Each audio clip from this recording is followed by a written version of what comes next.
Good morning, good evening, or good afternoon, depending on where and when you're watching this broadcast. I'm Thomas Fessa, my friends, and this is Disclosure Tonight. Happy frickin' Tuesday, June 30th. We are halfway through the year almost, folks. The new second half starts tomorrow. Can't wait to see where Disclosure is going to be going tonight, my friends. It's going to be one heck of a doozy.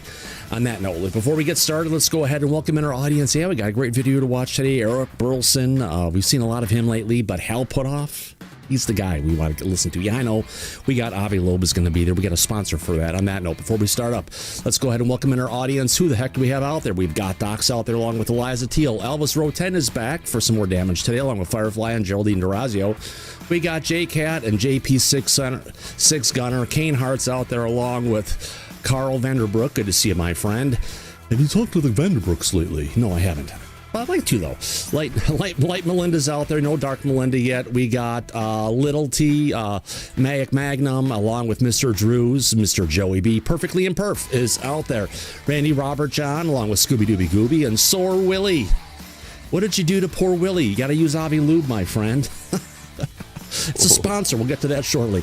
Oh, we got Stargazer Steve Hines, Steve Mateos, Teresa Loves Our President, the Truth Master, Tim Bowes out there along with Wasteland Wonder, Wendy, Joe, Wolfdog, X42B, and of course, Yellow Tommy Tanker, also known as Andy. Wow.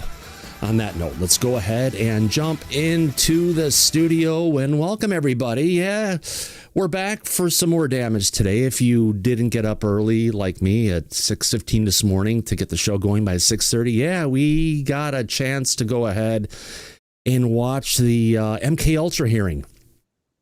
Not so bad, a little interesting. I think the biggest tidbit we got out of this whole thing, literally, was that, remember a couple weeks ago, maybe a month ago, there was a story going around where the CIA went and came and took a whole bunch of boxes of records that Tulsi Gabbard had absconded with from a record storage facility somewhere.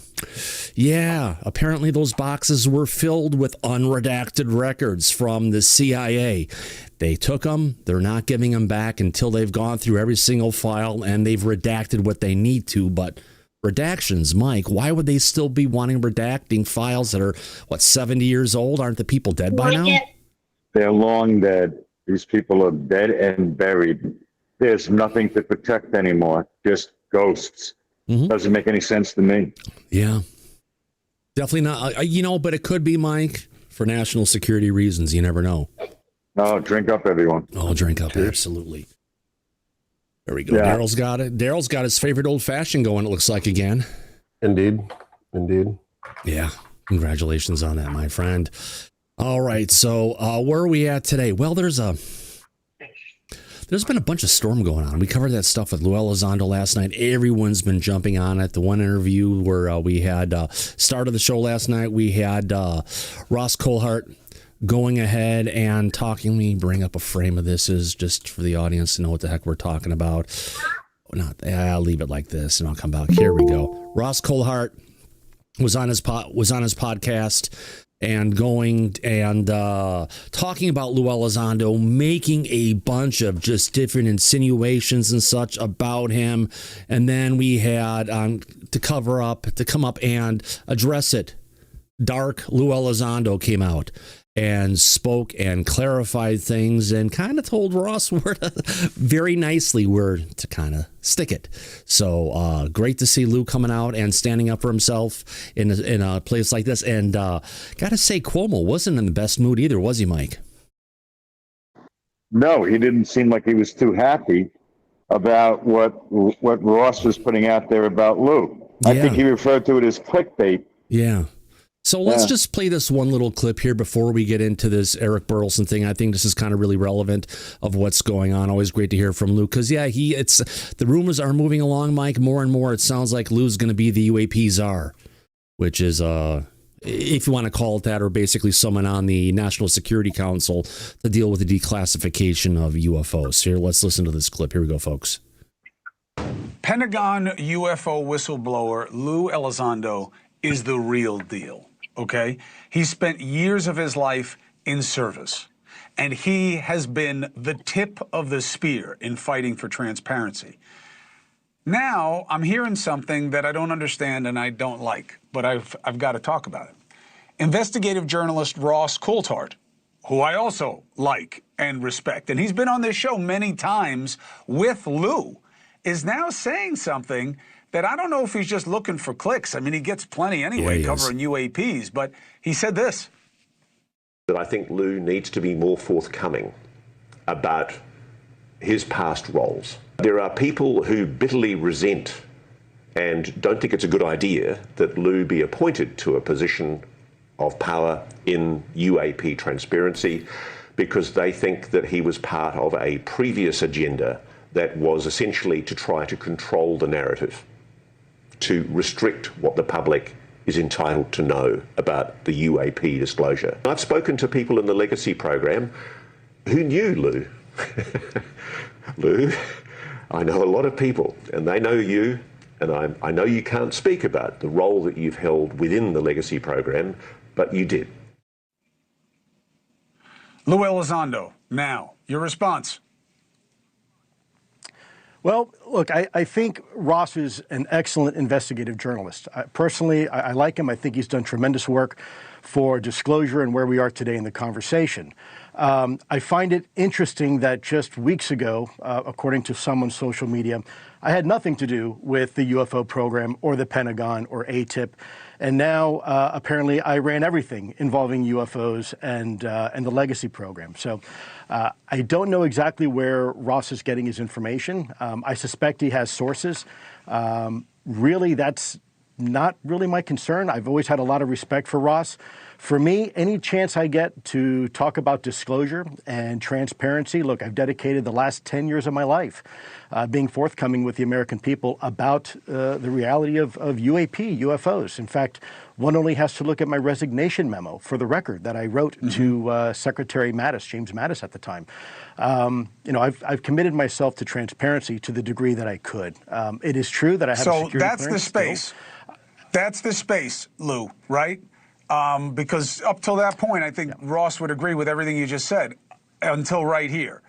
But you were in the legacy program. You've never really talked about it. Is that because you can't? And if you can't, do you think it's fair of Ross to say, well, then you still should?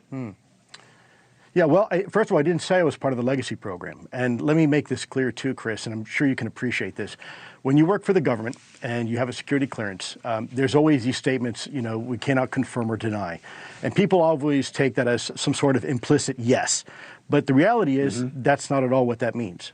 There are classified programs out there. And if someone were to ask me, Lou, were you part of, I don't know, Project X with the M1 Abrams tank? Even if I wasn't, if it's a classified program, I would have to say I can't discuss that. In fact, I can't even acknowledge that. And for those of you in your audience that have security clearances, they will relate to that tremendously. And so I think it's important. A lot of times people infer things, especially in the world of social media, and where, you know, people like yourself, you might say something that gets taken out of context, or I say something that's getting taken out of context, and all of a sudden it kind of grows legs, if you will, and starts to take on its own life. The truth of the fact is that I've always been very clear. I worked in a program called ATIP. I have committed myself for the last 10 years of my life for truth and transparency to the American public. And at the same time, me being on this program where we're talking about me, Lou Elizondo, instead of disclosure, and I have an opportunity to use this in order to raise awareness about the reality that our government has been involved in this topic for decades, then that's a small price to pay. I'm willing to do that. And by the way, again, for the record, I think Ross is an excellent investigative journalist. No, I get it. I get it. You're not trashing Ross. I get it. No, and I not consider at all. you a friend. And I appreciate you clarifying it. And look, Ross can put meat on the bones of what it is he wants to talk to you about specifically, and you can do it right here if you both want. Thank you for being on, Lou Elizondo. Absolutely. We'll talk more. So, Mike, this was an interesting one we caught at the end of last night's show, and I know a lot of people didn't particularly get a chance to go ahead and see this one. So I thought it was... Yeah, well, listen, this was after we already did our show and descended Lou and what was really going on. So it was nice to see him come out after we did the show and confirm all of that. Absolutely. It was the same points we made. So exactly. So, yeah, new Dark Lou. New look. I like it. We'll see where it goes. Maybe that's a sign of good things to come. On that note, getting across to the main story of the day. Yes, we're going to go ahead now and talk about Representative Eric Burlison. Why can't I stop this damn video? There we go. Representative Eric Burlison's podcast that he has out there to go ahead, and we're going to be talking about, the UAP science versus secrecy. He's got a great panel. We've got Dr. Hal Puthoff from UFO lore and history, Avi Loeb from current events that's going on, someone by the name of UAPGERB, and Eric Burlison goes on for bits. So let's jump right into it, folks. Here we go. Coming up on episode 73 of Fresh Freedom, if the truth about UAP exists, does it come from a telescope, a laboratory, or a classified vault? We've got three of the most influential minds in the field with us to discuss science, secrecy, and the search for answers. Okay, there we go. What brings everyone to D.C. this particular week in the UAP world? Well, the Disclosure Foundation invited us to come and make presentations on whatever our experiences were in dealing with the, quote, UAP world. And so there was a fantastic group of people addressing every issue, whether it's science or investment or, whatever. So it was really, and we were at the, over in the Congress, with the Senate. The Kennedy caucus room, where there have been many historic events that took place. So it was an amazing event.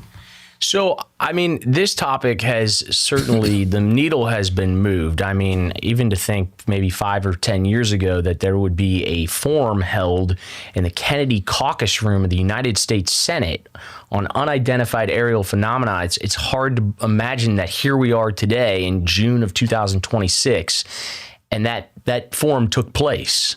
It's not so much about the audience and the fact that we discuss it in public and people comment on it on social media.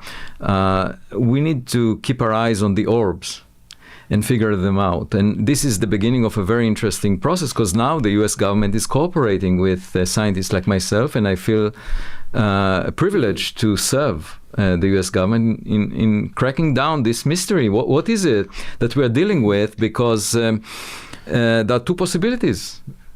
Either, if these are technological objects, either they are human-made or non-human-made. These are the two possibilities. And if they are human-made, then we have a serious breach of national security, because these are objects that are not identified by the Pentagon or the intelligence agencies, yet they hover over strategic assets. And we need to understand them as a matter of national security. We need to invest funds in researching them and derive... Oh, he's already calling. He wants money. There you go, folks. Yeah, Thomas, turn your video on in the back. Oh, sorry. It's actually on. Everyone I can't see it. Okay, must be something going on with you potentially. I know you had this problem the other day. I did. I'll try to jump out. And try and just restart your Google Meet app. Here we go. Got it. The data, because currently we don't know what they are. And that is the down-to-earth approach that anyone within government should be concerned about. And then there is, of course, the possibility that maybe one out of all of these objects, it's enough to have one that is not human-made, in which case it will be the biggest discovery ever made in the history of science. Now you may say, national security is focused on down-to-earth matters, whereas cosmic discoveries about the universe are focused on things far away from Earth. They have no overlap. There is nothing in common between these things. But that's not true, because when the US develops new sensors that are state-of-the-art for national security purposes, sometimes they make cosmic discoveries. There was an example of the Vela satellite program. Oh, how about, Avi, how about instead of looking way far into the fucking deep space, looking for interstellar stuff, life in galaxies that are umpteen light years away, focus on the stuff we've got here. And by the way, Avi, it's just not orbs. We got Tic Tacs, we got saucers, we got phantoms, we got cosmics, we got a lot of things going on in our sky just besides the orbs. in the 60s that was aiming at detecting gamma ray flashes from nuclear explosions. The suspicion was that the Soviets may be cheating. There was a ban, a treaty that the Soviets signed with the US, banning any nuclear explosions. And then the Vela satellites were supposed to monitor and check if there are any gamma ray flashes from nuclear explosions. Then they found in 1967 a gamma ray flash, and then about 16 more in the coming years. And then they realized that these flashes are coming from the universe. Turns out these are the signals from the collapse of massive stars to make a black hole. You end up with jets of high energy radiation pointed in a very narrow cone, and sometimes we see them all the way to the edge of the universe. This is an example for a discovery. There was another discovery made by the suite of satellites that the US government employs to look for flashes, infrared flashes from ballistic missile launchers. Right now, it was extremely useful in the context of the war with Iran. But every now and then, these satellites detect a fireball from an object colliding with Earth, and that's a meteor. And they released that data to the scientists, and I found within that database several examples of interstellar meteors, meaning objects that came from outside the solar system. They were moving very fast, they're not bound by gravity to the sun, and they collided with Earth, roughly the size of a person. And there are several such examples. So what I'm trying to say is the US government, when it makes state-of-the-art sensors for national security purposes, could by chance discover something really important about the universe. In this case, we are talking about UAP, or unidentified anomalous phenomena. Maybe they are indicative of non-human intelligence, of some other civilizations that might be more accomplished than we are. Gerb, the last time that you came on, there had been no files released under Pursue. The administration has now since released 3 batches of documents. We spent a lot of time talking about federally funded research and development centers that are like private partnerships with the federal government. And there does seem to be some movement. And Congressman, you have led multiple letters to various FFRDCs. And it seems like some information is trickling out, even if through the first 3 releases, we haven't gotten like the smoking gun videos or evidence yet. Right. So, of course, I'm on the Fresh Freedom podcast. I'm not just blowing smoke here. But I think the files and the videos pale in comparison to the disclosure efforts out of your office by yourself and David Grush.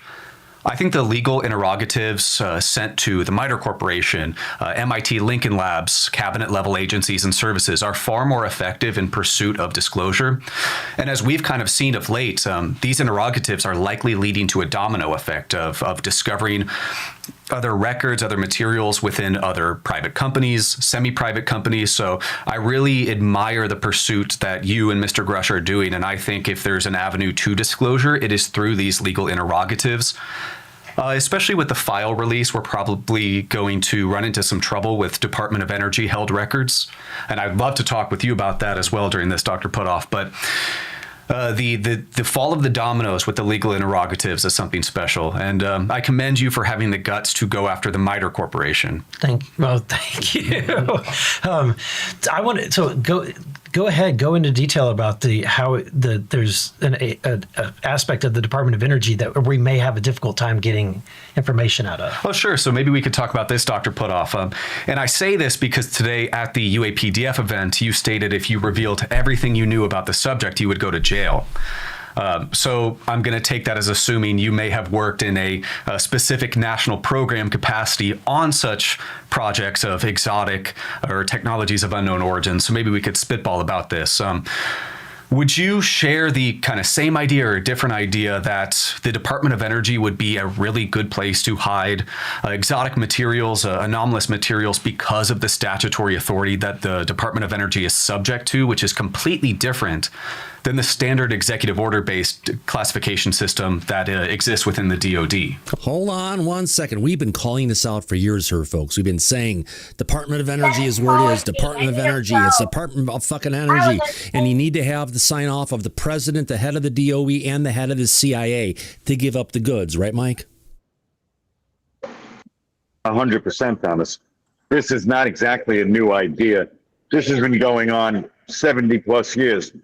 So what he's coming up with is not exactly original. No, but he's going down the right path. That's a good thing. No, it is. You're right. But let's see what they're going to actually do with this.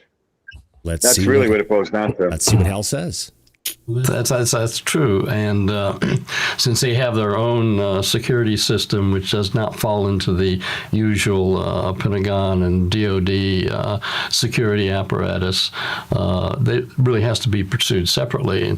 And I've seen some of your podcasts, so I'm actually glad to see that you're pursuing that option. Yeah. So whether it's information protected under broad and liberal interpretations of the 1954 Atomic Energy Agreement, special nuclear material, transclassified foreign nuclear information, which comes later, restricted data, formerly restricted data. How do we crack into that? Boy, that's tough. When I consider some of the things that we did in the ATIP program, I was a senior scientist, for Bigelow Aerospace on looking at what was happening out of the DIA-funded program. And so we interacted mostly with aerospace corporations. And so they had arranged to get access to materials and so on, which they handled under IRAD. Mm-hmm. So in fact, they were not accessible by FOIA. And therefore, that was a problem. So in that program, as we tried to dig out some of this stuff, that's when we saw that the compartmentalization and the stovepiping was just so far off the charts that you sort of weren't going to get anywhere with that. So in fact, one of the things that I was responsible for was that, okay, suppose we had gotten access to all of this pieces of material and so on that they had, what would we do with it? Well, we would try to declassify it to a level where we could send it out to scientists all over the world, top people in whatever materials or, various forms of propulsion and so on.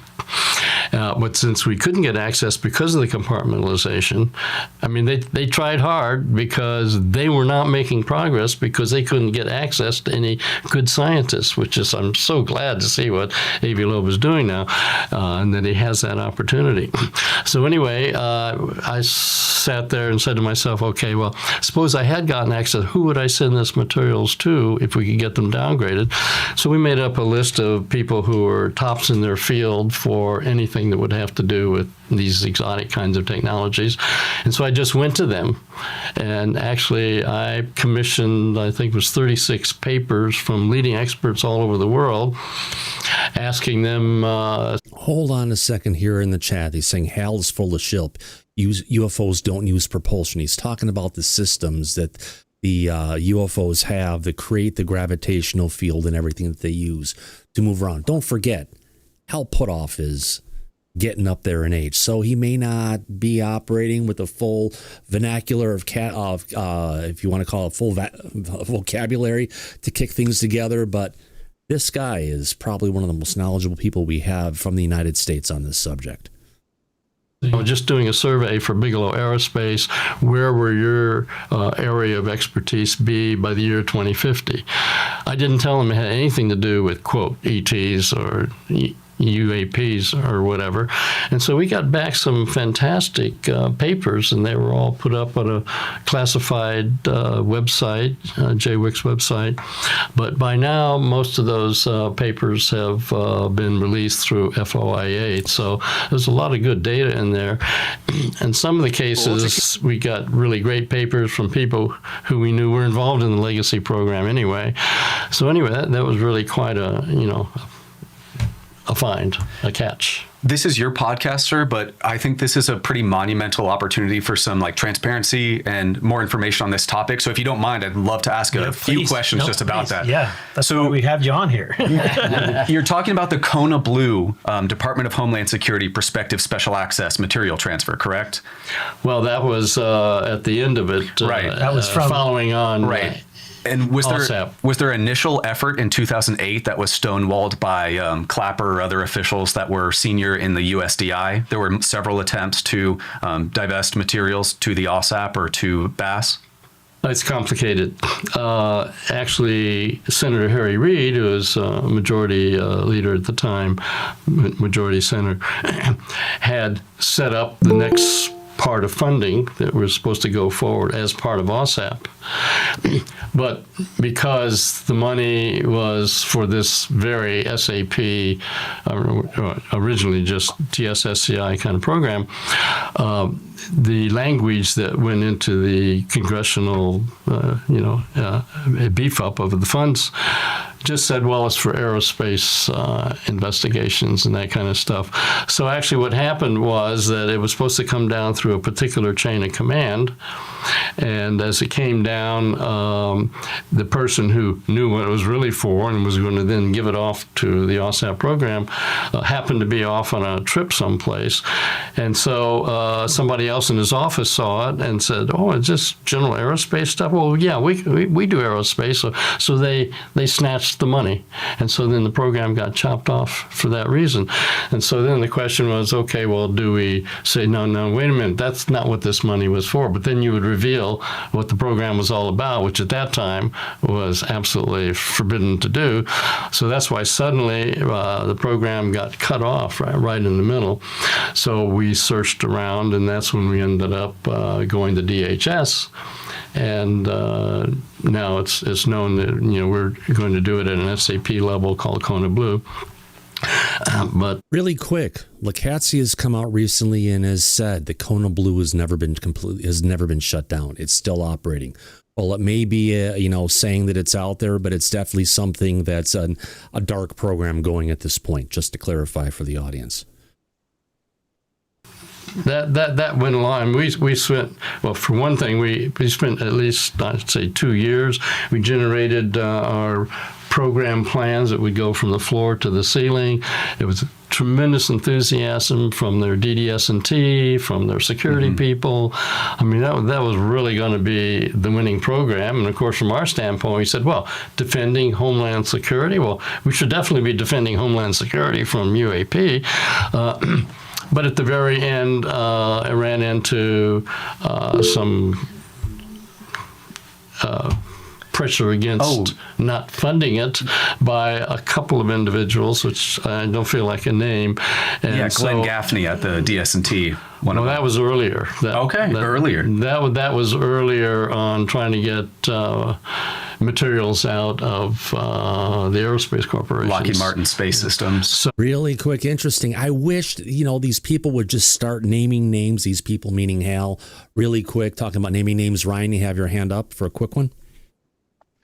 Yeah, I'd just like to point out that Hal Puthoff, I'm watching Avi Loeb look at Hal Puthoff, and Hal Puthoff is a person who already knows that these things exist and has probably seen crash materials. And on the other side, Avi Loeb is still trying to look at orbs in the sky to determine if UFOs are even real. So they just need to take Avi backstage somewhere and show him the truth. And that will just open his minds and get him on to a different vernacular of where he needs to be. No, a different point of order he needs to be at. Great point, Ryan. Thanks. Well, just imagine how far down the road Hal Puthoff is compared to Avi. And Avi's sitting there staring at him like, tell me what you know. Avi has a lot to learn. And we'll keep an eye on Avi. That's true. And Puthoff has learned a lot. Puthoff is 90 years old. I mean, that's a pretty spry guy. I mean, his mind is pretty much intact. I mean, at 90, sharp as I hope my mind is like that. Sometimes has a couple words coming out like, what was the name of the building we were just at? But everything else is really good. Oh, the senator and Kennedy. Yeah. Right, here we go. Thank you. I mean, this was somebody else on the Kona Blue situation was a separate issue. So anyway, that got stopped, and that was the end of it. I think it's really important to find ways to move forward anyway, because, for example, as you would know, our nuclear missile sites have been shut down. at least in the Soviet Union, a nuclear missile site was turned on and went through the countdown, and almost, we thought it was going to start World War III, but then it got shut down. So there are these major security issues that we really can't let just kind of sit off to the side. So I'm really glad that the president has, made the issue of, well, we let's get more scientists involved, because that's what we were missing in all of our activities, of getting a lot more scientists involved, because he just had a few scientists that are in the defense community, and they're not the best scientists necessarily. The executive summary of what Hal just said is, the future can be better than the past. Let's make it better. Can I ask? So the president has set up this, which I can't be more happy with, because when I was briefed about the event that happened recently in the Western United States, the military installation, where they saw those plasmoid type things, sitting in that room with Odie and I asked the question, what in the world are these things? And they said, we don't know. And I said, surely you have your top scientists looking into this. What do they say? They said, sir, we really don't. Exactly. And I said, well, that's got to change. So I'm really glad to see that has changed, that they've engaged you. Can you kind of tell us about the team you've put together? So I had a visit to my home, as I often do. Most of the time it's billionaires interested in the science that I'm doing and willing to support it. But this time it came from OVNI. And they asked if I'm willing to lead Science Advisory Council. And they got me at hello. Because for me, I felt just like a kid in a candy store. That's an opportunity of a lifetime to first serve the nation and at the very least help national security. But there is a potential bonus, because I would expect Dr. John Kozlowski, the director of the All-Domain Anomaly Resolution Office, instead of releasing in the third tranche on June 12th this report about the event that lasted 2 days in October 2023, instead of releasing it to the public and admitting that 40% of the phenomena are not understood, he should have written a memo to the Secretary of War, Pete Hegseth, that would have been classified. Because if he suspected that it could be human-made, these objects, these orbs, then it's a matter of national security, and you don't want the adversarial nations to be aware that what we know and so forth.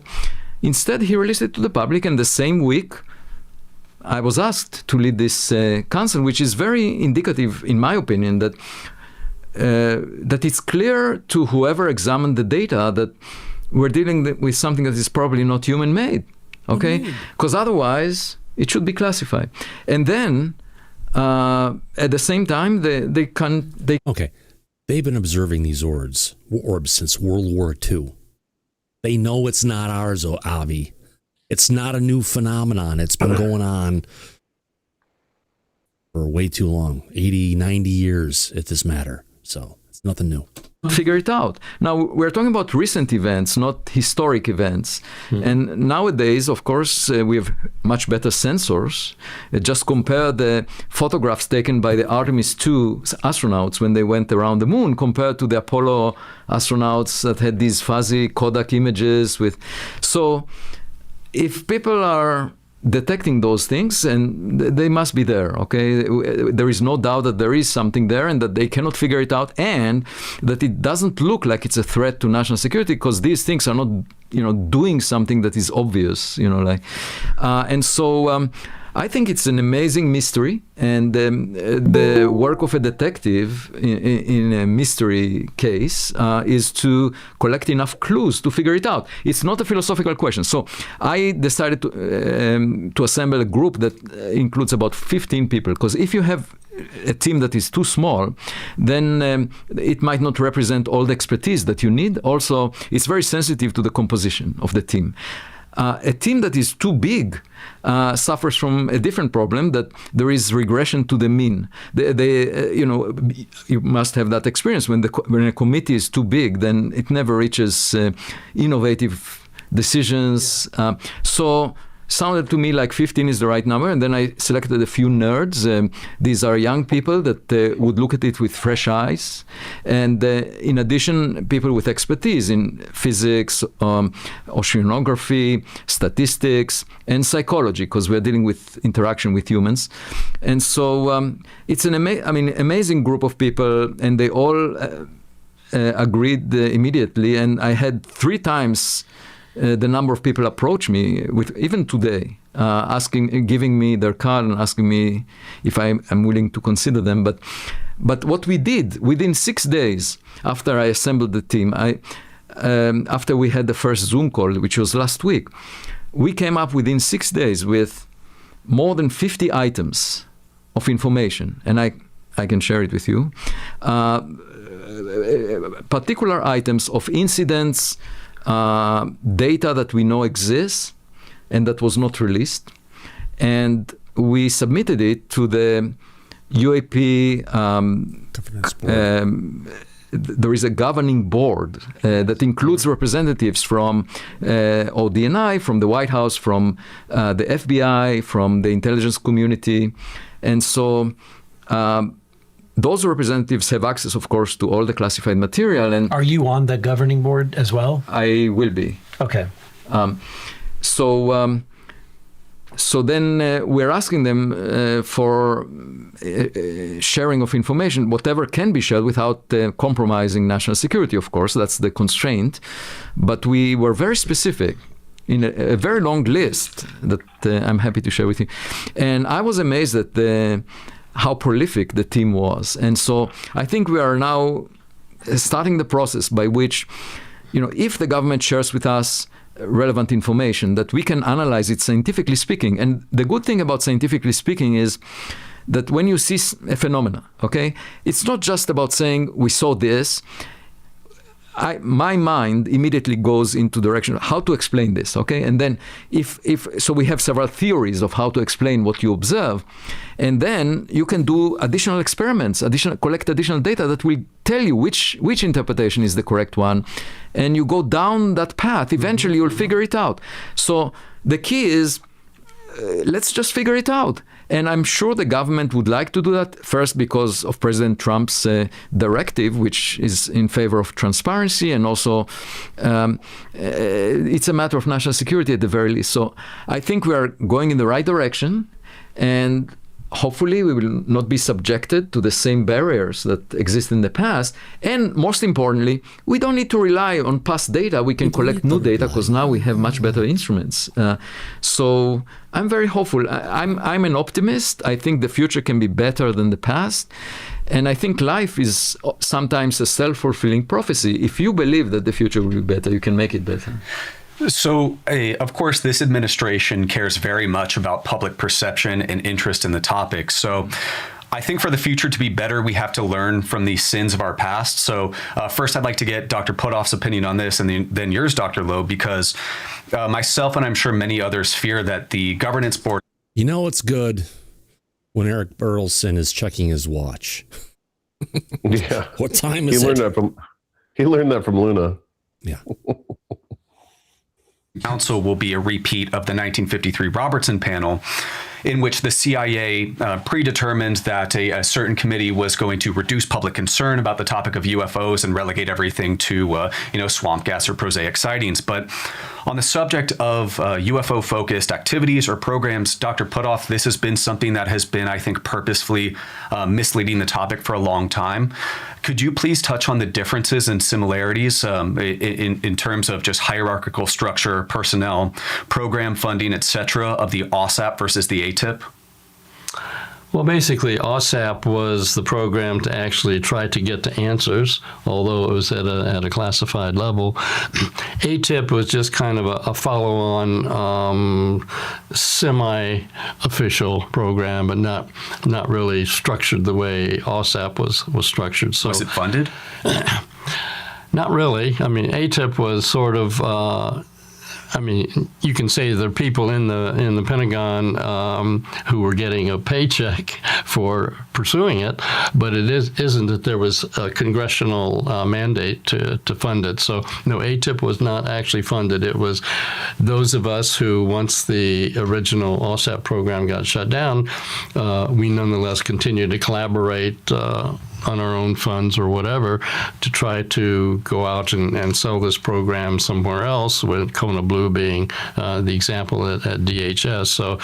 So that was a period in which there was no funded program really, and we just had support from Bigelow Aerospace and other places. So that's how that went.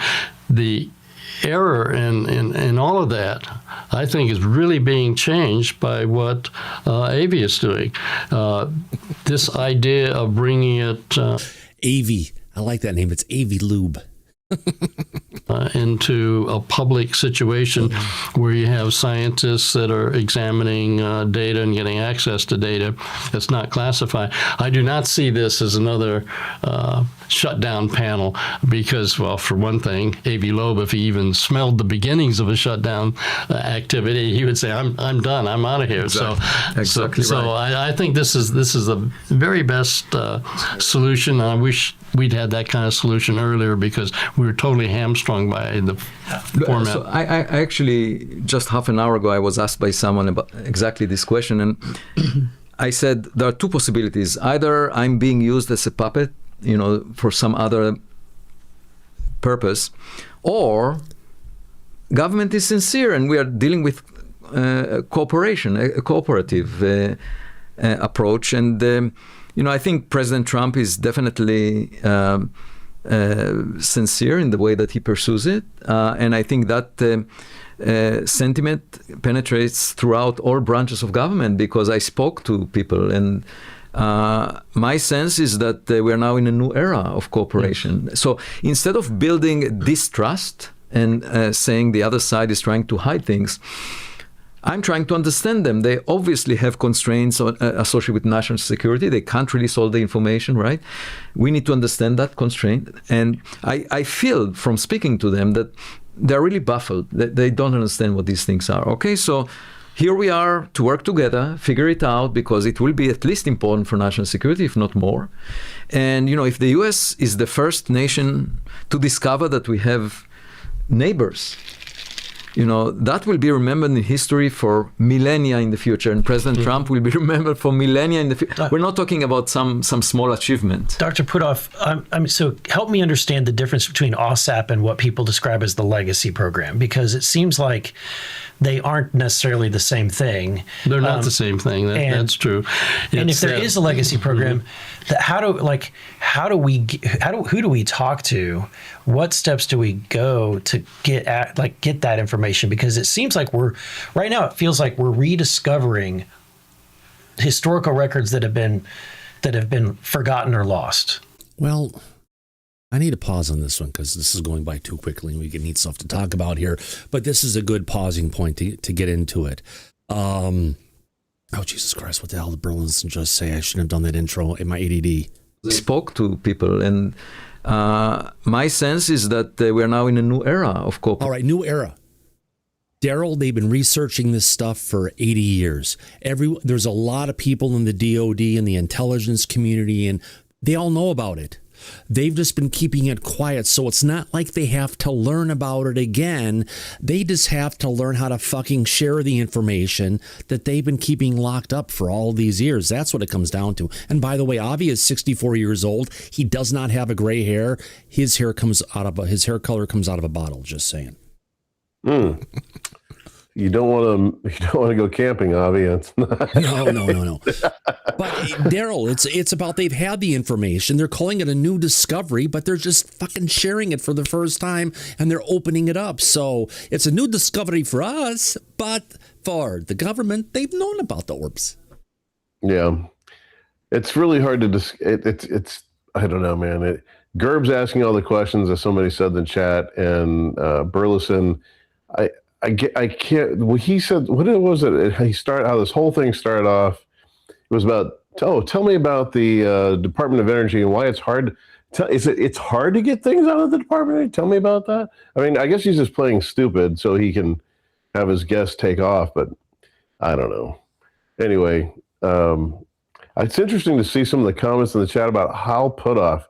Like, I don't really know that a lot of people know who he is. Calling him a grifter and everything. They just don't understand who Hal is and the history he has. And yeah, he's been involved in a lot of things throughout the years, but he doesn't control national security protocol. He's worked within the structures at the federal government, and because of his knowledge and his expertise, even going all the way back to the SRI days, doing remote viewing and the stuff he discovered and was involved in, stuff that's spooky at a distance.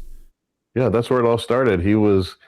They were producing results that they were unbelievable, and the CIA coming. I think they said he remembers hearing a helicopter coming and landing on the Stanford campus, and here comes these people from the CIA and wherever else to find out what the hell is going on, because whatever they were doing was working, and they wanted to know more. They wanted to train people. I think they wanted them to train people to do it. So his background, I mean, his background is really cool. And somebody said he's a grifter. I looked it up. This guy hasn't really even had a book since 1970 something. And it was only one book, and he was like helped another guy write a book. So it's not like he's made a bunch of money on this topic. No. So and when stuff was shut down with OSAP, he was on his own dime trying to get the program up and going again. Yeah, Hal has his own consulting company. He's been doing a lot of things in different areas. He's a self-made guy for the most part. Yeah, so I think people should maybe do a little bit more research on the guy. Just because he was part of To the Stars, and you don't think To the Stars was that great of a deal. I don't know. Lou was part of To the Stars. So was Chris Mellon and Semi Van. I mean, I think there were some interesting people. They had a great idea, but don't shoot these guys down just because, Tom DeLonge didn't make it work. Yeah. Exactly. It was something they tried. Unfortunately, they got hit with COVID, and it ran through a lot of their budgets and shut everything down, and pretty much put the place tits up, as they'd call it. And it was actually Tom DeLonge who was self-funding this program out of his royalties from his music and everything to keep the thing going. But there was just not enough there to make it happen. And then Blink-182 went on tour. So for the farewell tour. All right, here we go. Thank you, Daryl. So instead of building distrust and saying the other side is trying to hide things, I'm trying to understand them. They obviously have constraints associated with national security. They can't release all the information, right? We need to understand that constraint. And I feel from speaking to them that they're really baffled, that they don't understand what these things are. Okay, so here we are to work together, figure it out, because it will be at least important for national security, if not more. And, if the U.S. is the first nation to discover that we have neighbors, that will be remembered in history for millennia in the future. And President Trump will be remembered for millennia in the future. We're not talking about some small achievement. Dr. Puthoff, so help me understand the difference between OSAP and what people describe as the legacy program, because it seems like they aren't necessarily the same thing. They're not the same thing. That's true. And if there is a legacy program, who do we talk to? What steps do we go to get that information? Because it seems like there's like 32 DIRDS document that costs them like $15,000, $22,000 a piece that really, Eric, goes and documents a lot of the different stuff that OSAP did. He just needs to research it. And I think Eric is seeing the gray over Hal Puthoff's shoulder right now. Look. Look at the expression on GERB's face. They tell a whole other story. Yeah. I'm sorry, Dave. I'm afraid I can't do that. Right now, it feels like we're rediscovering historical records that have been forgotten or lost. Right. I would say the best opportunity you might have would be to go to somebody like Jay Stratton, who was in charge of the UAP task force for like 16 years. And he was dealing with all the various elements, and then he ran into the quote gatekeepers for the legacy program. And so that's so the OSAP program was started by Senator Harry Reid and a couple of other senators at the time. Kind of looked from the outside into the legacy program, but then when you got to look outside into the phenomena. So at the beginning, I don't think they recognized that there was a legacy program, and it was only that in the process of carrying out the requirements of the OSAP program, began to realize, oh my God, there's more behind the scenes that we didn't even know about when we set up this program.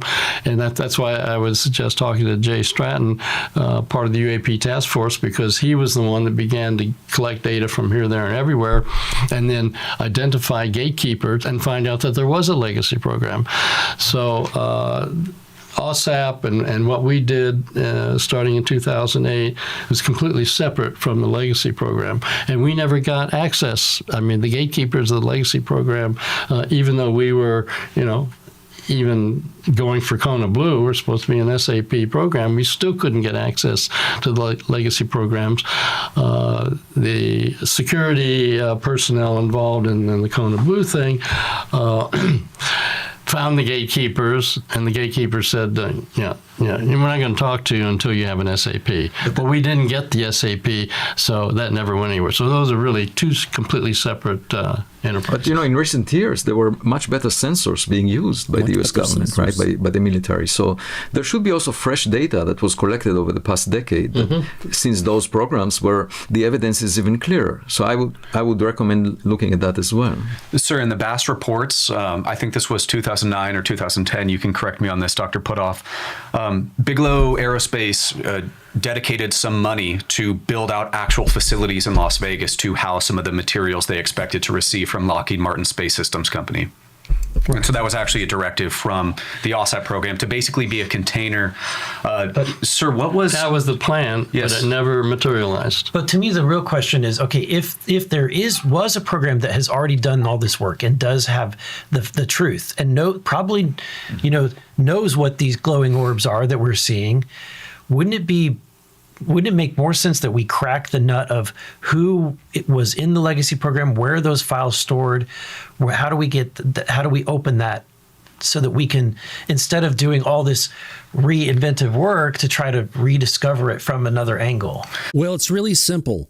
Lou Elizondo comes in, he becomes part of the National Security Council, and he is charged to go ahead and bring out as much of the fucking information they can do in the next 2.5 years. Because after Trump gets out, we're not going to get the card we're getting now, right, Daryl? It's about... That's right. Lou is the nutcracker. Yeah. That's what he said. You got to crack that nut. More ways than none. Yeah, exactly. Yeah.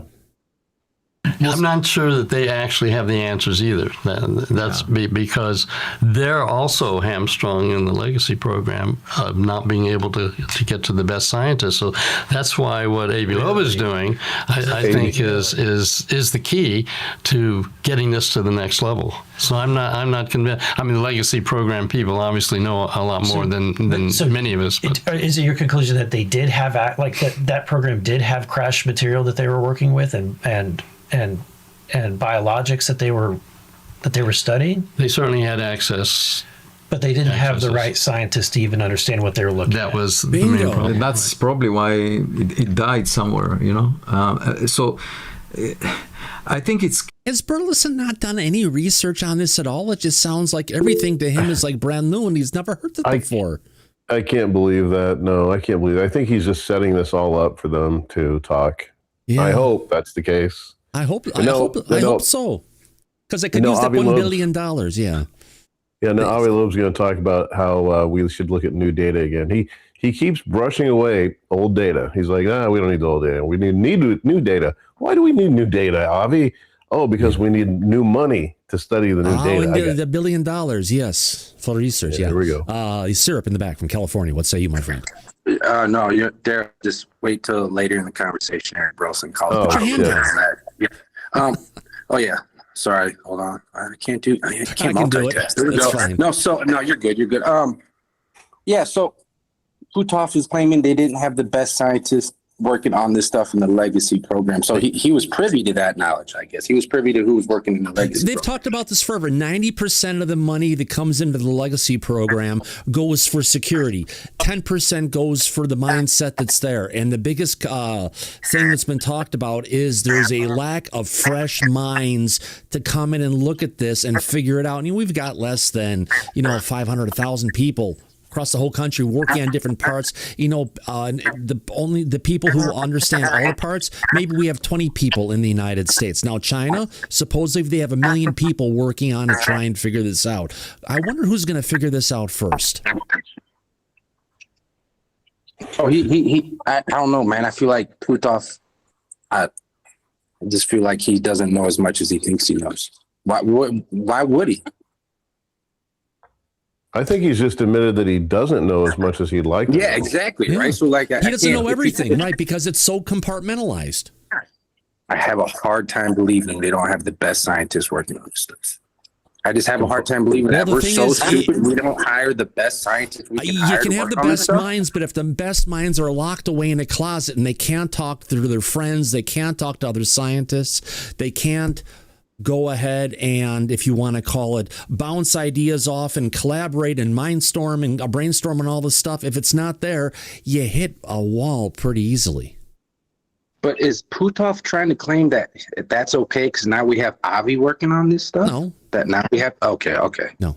That was it. Yeah. Excellent. Here we go. To involve people that can help them figure it out. It's really key. Absolutely. Absolutely. The program got shut down, actually, I don't quite remember the date, but because no progress had been made. Because they couldn't get materials in front of scientists who could do a good job of evaluating them. So it died, more or less. Sir, but that's why this new approach, I think, really is a fresh approach. This is not a put-up job to get another way of shoveling. Nor, Daryl, is it a put-off job. It all under the and I will not subject myself. If I realize that it's a setup, I will. Yeah, so I think this is the real deal way to go. Sir, when you're saying the program was shut down, are you echoing the sentiments of some of your compatriots like Eric Davis and Christopher Mellon that the program was ceased in 1989 due to lack of progress? Yes. And of course, Eric Davis worked for me, and I was involved with Chris Mellon as part of To the Stars Academy of Sciences.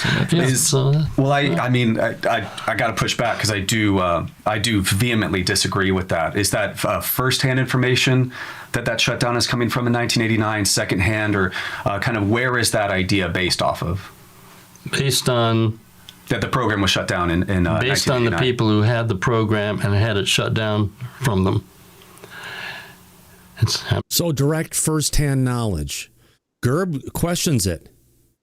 Hal says, yes, it was shut down in 89, and these are from the people who were part of it. And the problem is, Daryl, they'll go ahead and work on this.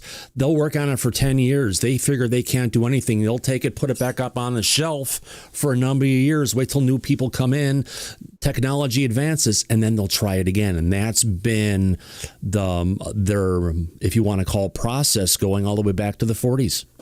I am just going to admit I do not know GERB from a hole in the wall. Other than it looks like he got shot in the head and the wood is coming out back here. He's got the Cruella de Vil little spot on the side, yeah. Splinters coming out. But anyway, why is he vehemently opposed to the idea that it shut down in 1989? Does he think it never shut down? Is that his point? Probably because he has other contacts and different people who are telling him differently. I personally would tend to believe Hal, what he knows, unless something else has been started up since then. If Hal said it was shut down in that particular year, it was probably, at least the programs that Hal was talking about, were shut down. Right, the programs he knows of, right? Yeah. Well, I would say there's not one legacy program. Multiple. There's multiple. So if the one that Hal is talking about was shut down, he might be right about that, but I can assure you there wasn't only one program. Oh, yeah. Not at all. There are ones that may have been at defense contractors, and we have ones that have probably been running in the DOE nonstop, like the stuff that James Lukatsky's talked about for many years. Right, the DOE, the military-industrial complex.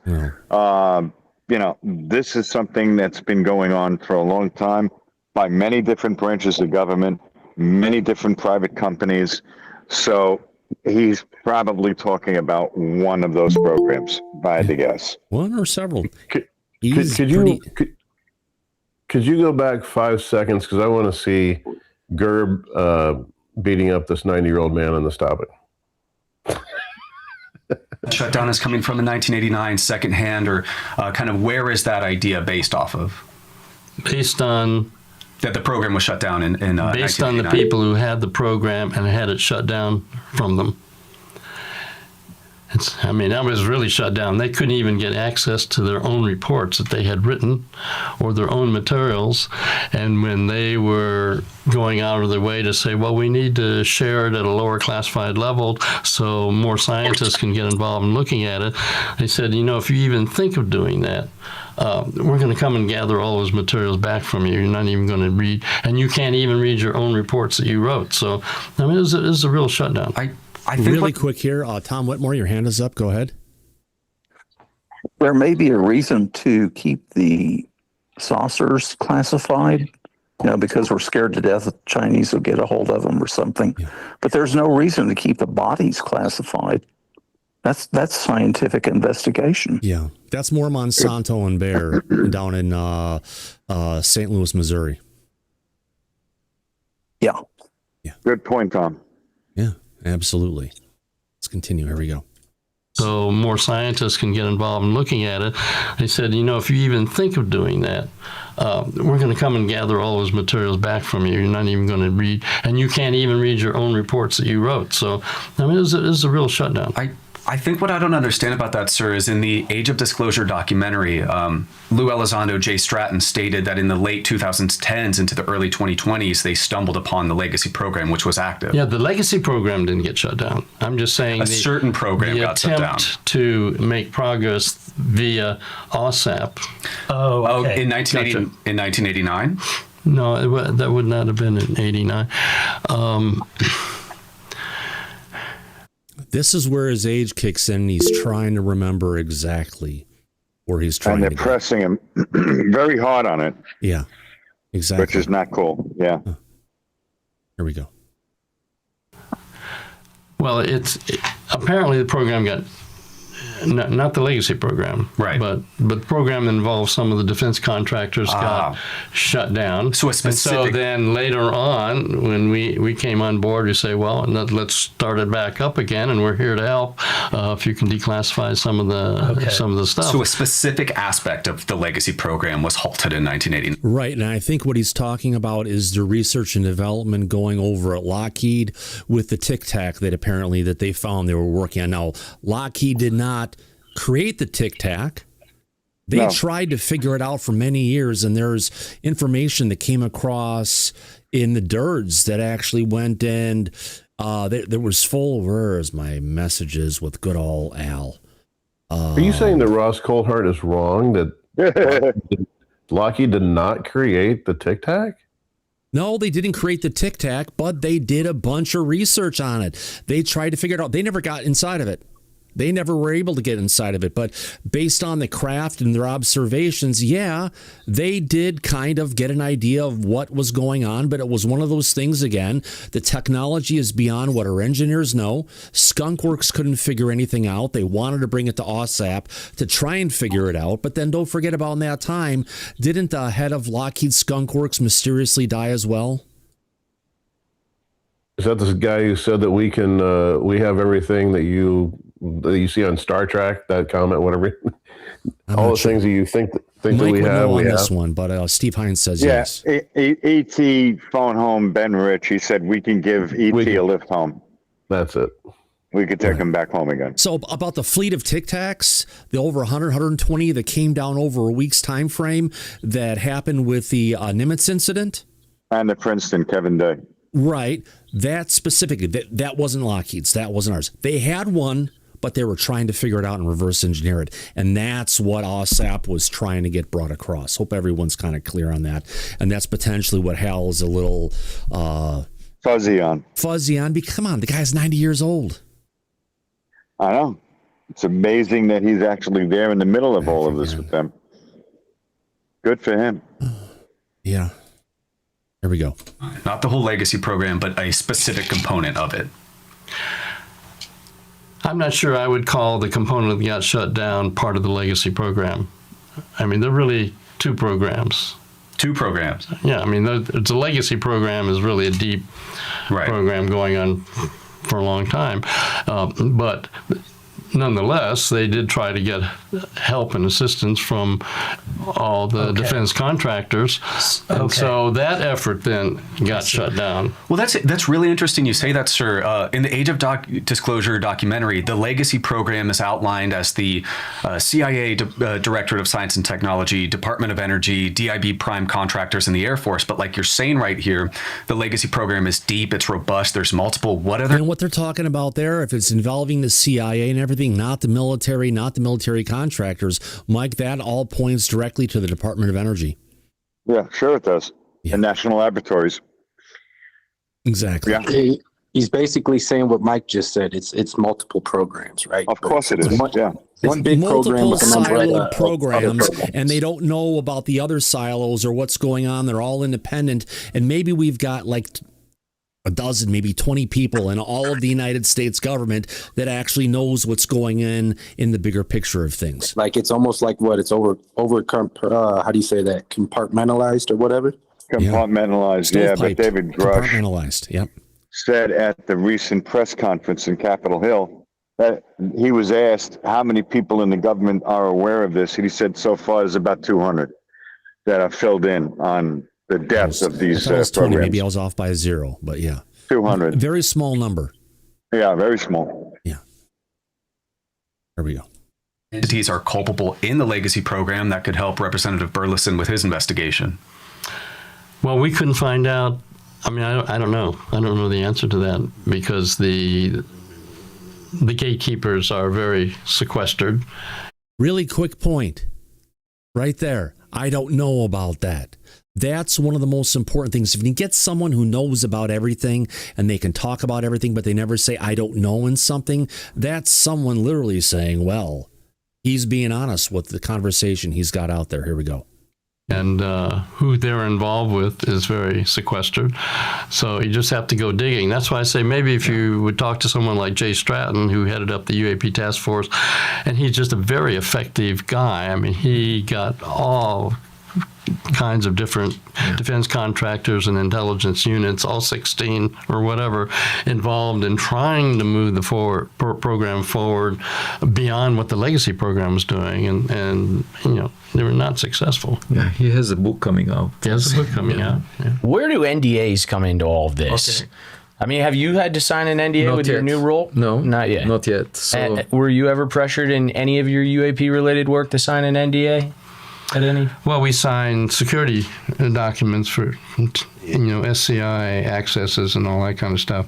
I didn't have to sign it with corporations. Gotcha. No. So when you say gatekeepers, just to back up just a second, it's vague to me. Okay, there are certain people who their job is to make sure that the deep legacy program doesn't get exposed or doesn't, come to light. Unelected individuals. Unelected individuals, yes. They're security type people. And are these people you'll have today? This exists today. Well, I hope I will not need to deal with this. Yes. Hopefully you won't have to deal with the legacy program because what he's going to do, I think, is going to fix what the disasters of the legacy program are. That is getting open scientific investigation. And he's right from what he just said a couple of minutes ago, and that is when all of these things were occurring, I mean, some of this was decades ago, but because our sensor systems have gotten so much better to just put the past behind us, get new data from new systems, put good scientists on it that have open access and can report what they find. I mean, that's why I think this program I'm not a fan, is the answer. I'm not a fan of history. I always believe the future can be better.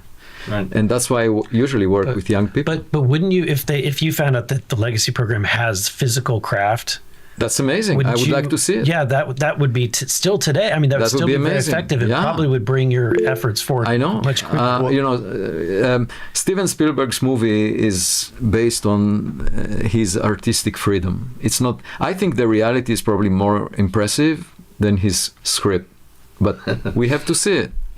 and sir, your discussion of gatekeepers is very apropos. I mean, one of those gatekeepers that stopped some of these material transfers to the OSAP was Glenn Gaffney, former CIA Director of Science and Technology Deputy Director. There's many gatekeepers that have been named publicly, and I'm sure privately to you. One name that comes to mind is, of course, Mr. Steve Cantrell, who's the Special Assistant to the Deputy Undersecretary of the Air Force. And there's many such individuals. The Legacy Program Control Group, Legacy Program, should I add, because there's not one singular, involve a cadre of senior executive officials. Dave Grush actually testified to this. Many of these being SCS level senior executive service individuals, DARPA SAPCOs, very senior figures within the Secretary of the Air Force, like we just spoke of. And this has been kind of a weaponized control group to provide program protection and program exposure mitigation. But let me just bring a historic example. Really quick historic example. If you guys are watching the show, you're having a good time. We have 316 people watching us right now on only 119 likes. Do us a favor, folks. Give us a thumbs up.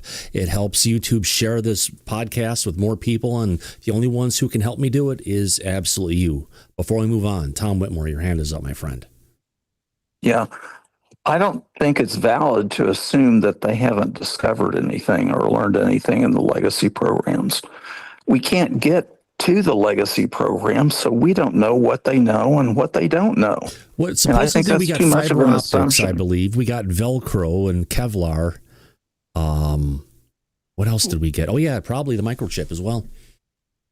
And those are just common things that changed our lives going all the way back to the 40s or 50s, Tom. Yeah, but that's going all the way back to the 40s or 50s. Yeah. I would almost say quantum computers, that's not our tech. Come on, it's running microwave energy. What do you get burned from when you get too close to a UFO? Freaking microwave energy. It kind of goes together. It's just the way the conversation's going, and some of the things that Hal Puthoff has said, based on what Eric Davis has said, is that they're not making any progress with the hardware. So they shut it down for a period of time. Then they bring in new people after 10 years or whatever. And this is all hearsay. Okay, I'm not criticizing Eric Davis. It's hearsay, and we can't get to the legacy program, and we don't know what they know and what they don't know. Yeah. And even with disclosure coming, we're probably still not going to hear about the legacy program, Tom. Probably not, the way things are going. Yeah. Tom, do you feel like if there are whistleblower protections, you might hear something about the legacy program? It's going to have to be something like that. Amnesty, or you got to carve out for whistleblowers, or whistleblower legislation. It's got to be something like that. Whistleblower protection is going to come from the executive branch. The whole NDAA that was tried to be submitted into the House today failed completely. It's dead again. We're not going to get. Of course it did. We're not going to get protections coming from the House or the Senate. The only way we're going to get them is from the president. And if there's a national security and national security in mind, they're going to go ahead and they're not going to give them carte blanche to go ahead and talk about everything to the public. No, they're going to give them a chance to talk about stuff, probably in a skiff. They're not going to get in trouble about it. Maybe some stuff they could talk about in public, but a lot of the stuff that they know they want to bring forward is going to be to help with the disclosure process primarily, not necessarily to go ahead and be a tell-all to the public. Right. No, it's going to be for select individuals that have already brought information forward. Representative Luna said this as much publicly. And like you said, they would be in a skiff at the executive branch, filling them in on what they know, and it wouldn't come out publicly.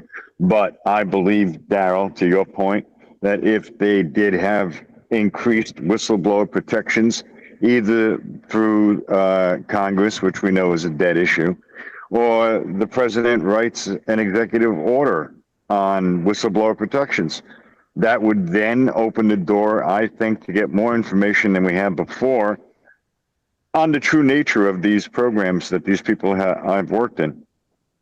Yeah, you'd think, once the finger is removed from the dike is going to expand quite a bit. Yeah. That's my thought. I mean, as soon as you get like pictures of aliens, and then everybody in the world is going to start demanding, what the hell do you guys know that you're not telling us? Oh, absolutely. Which is one of the reasons why they really keep all of this ratcheted down to the degree that they do. But that being said, going back to Tom's earlier point, if they have craft and they're looking to get weapons and energy out of it, that's one thing. But if there are biologics and NHI life forms, that's another life form. That's part of nature. They shouldn't really be able to classify nature. Right, but Mike, they should be able to talk about at least the shape of the crafts, the type of the crafts we have here, maybe some of the things that they're doing, but they're not going to get into the application of this technology for weapons and war. Right. No, you're right. And hopefully, if we move forward, I mean, look, the 4th of July is right around the corner. Your birthday is tomorrow on the 1st. Yeah. So maybe we're going to start to get these things out in the public moving forward. I would like to see that from the executive branch. And like you said before, they have the clock ticking. This administration is going to be in power another 2.5 years. They better get their ass in gear. Yep. Time is flying by. Exactly. Here we go. Guide us better. When Galileo Galilei used his telescope to look at the moons of Jupiter, the Vatican, the church, didn't like that conclusion that they are not moving around the earth, right? So what did they do? They wanted to suppress this whistleblower. They tried him and put him in house arrest. It didn't work out because eventually, in 1992, the church released a public statement admitting that he was right and they were wrong. And the other lesson from this history is not only that when good enough data is available, nobody can deny it. That's one lesson. The second is nobody put the bureaucracy of the church, of the Vatican, in jail for hiding existential information from the public, right? And so my reading from that history is that we should focus on getting to the bottom of what these things are rather than obsessing with the past and trying to blame bureaucrats for being gatekeepers. Can I ask a question? Yeah. So I'm going to get a little bit nerdy here, but it was explained to me by someone smarter than myself that, if you exist on a two-dimensional plane and a sphere crosses through that plane, it appears circle. Yes, it appears as a dot, then a circle, and then a dot. Yeah. But we exist in a three-dimensional plane. Right. Space, yeah. Could it, if something of a higher dimension were to cross through our three-dimensional space, what would that appear like? Well, it depends on how the structure of that thing, but it will be projected into 3 dimensions. So you will see just a projection of that thing. Right. And so the question is, if what we are encountering is something of a higher dimension, has that been contemplated? And if so, how could we even understand it? Well, so in terms of extra dimensions, that was a popular idea for 50 years that string theory suggested in order to marry quantum mechanics and gravity. These are 2 pillars of modern physics that were separate from each other. And we want the theory of quantum gravity because then we can understand what happens to matter at very high densities and so forth. Unfortunately, we haven't detected any evidence that string theory is right. Okay, but and people have tried to measure the existence of extra dimensions in the laboratory. There are laboratory experiments, and they concluded that any extra dimension must be curled up tiny to less than a millimeter in size, because otherwise gravity would not be an inverse square law. They noticed that they could measure the gravitational influence. If there was leakage to extra dimensions of gravity, then they would notice it in the laboratory. So they put a constraint on any extra dimension being less than a millimeter. It's curled up It's not so. That's from laboratory experiments, but I don't exclude anything. So the point is, it could be things we don't even imagine because our imagination is limited. We have just 1 century of science, modern science, since the time we discovered quantum mechanics, and all of the instruments we're using, including AI, are based on quantum mechanics. Just think where we will be in 1,000 years, in 1,000,000 years, in 1,000,000,000 years. Most stars are billions of years older than the sun. So other civilizations had even if they had the same size brain, they had the benefit of time relative to us. We're just at the beginning. So we cannot imagine imagine a cave dweller finding a cell phone. The cave dweller would say it's a rock of a type that I've never seen before. Right. And only the kid of the cave dweller will start playing with it and figure out that it has apps, Right, but the reality is, how many times has there been a cataclysm on this planet that has pushed humanity back into the caves? Time and time again. We forget things when these calamities happen. So, yes, we can talk about the old caveman, Fred Flintstone for that matter, but wait a minute, he's the governor of Illinois. No, we can go ahead and, think about that, but we just have to consider the cyclical pattern of our planet and just take that in consideration. So I'm trying to be that kid, okay? So the point is the adults in the room will always dismiss it and say, oh, it's a rock, leave it alone. And the point is we need to dig deeper. And we don't need to guess it's extra dimensional something else. We don't need to guess that. Right. First of all, let's establish the fact that it's not human-made. If we are dealing with a piece of... Well, if it's extra dimensional, the only reason they're saying it is because they have fucking proof for it, Avi. Ryan, what's up?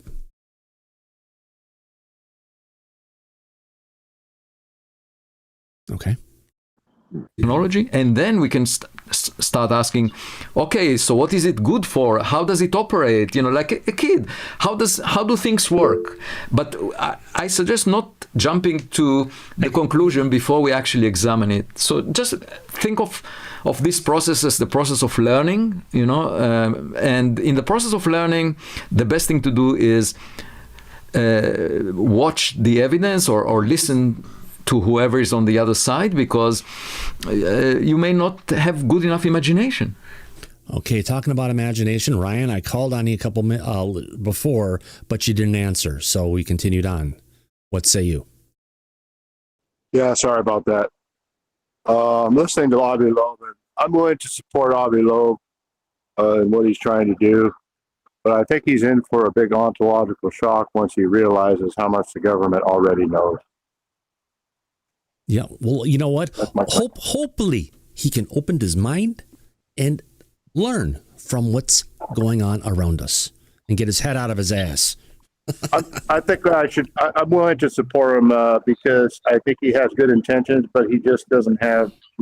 He's in for a big shock when he finds out. Yeah, but the whole Israeli Mossad being ex-military and stuff, for me, that just kind of throws up a bunch of warning signs. Just don't ask why, but there's something deep in there that we don't know about yet. We'll see how it goes. I agree with you, Thomas, but I also agree with Ryan. I think that Avi has made some good points in the past few minutes about having an open mind and looking at this to accept it. And I saw Hal Puthoff shaking his head up and down, agreeing with Avi. Let's hope he can look at this without looking at it with a constrained view of physics. Meaning, if we can't do this with our current knowledge of physics, it can't be real. No, there are things we only know of. This is all a reality, and it's everywhere around us. We know like a frickin' single piece of paper thin knowledge, and we can't base everything on that one little bit we know. We have to keep our eyes open and understand that there's a lot more there. Hopefully he can do that.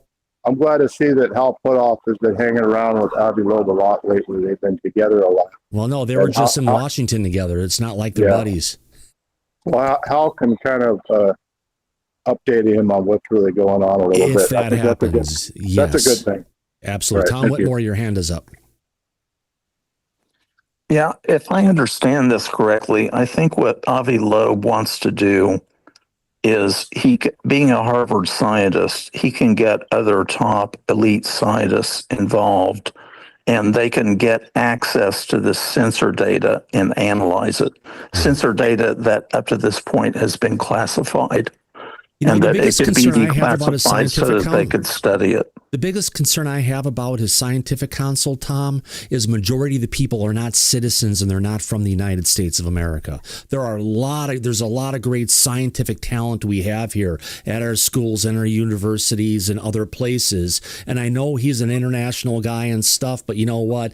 This is our government and our stuff here, and we need to be tapping the knowledge base and the scientists we have here before we start looking everywhere abroad. Granted, this is a worldwide thing going on.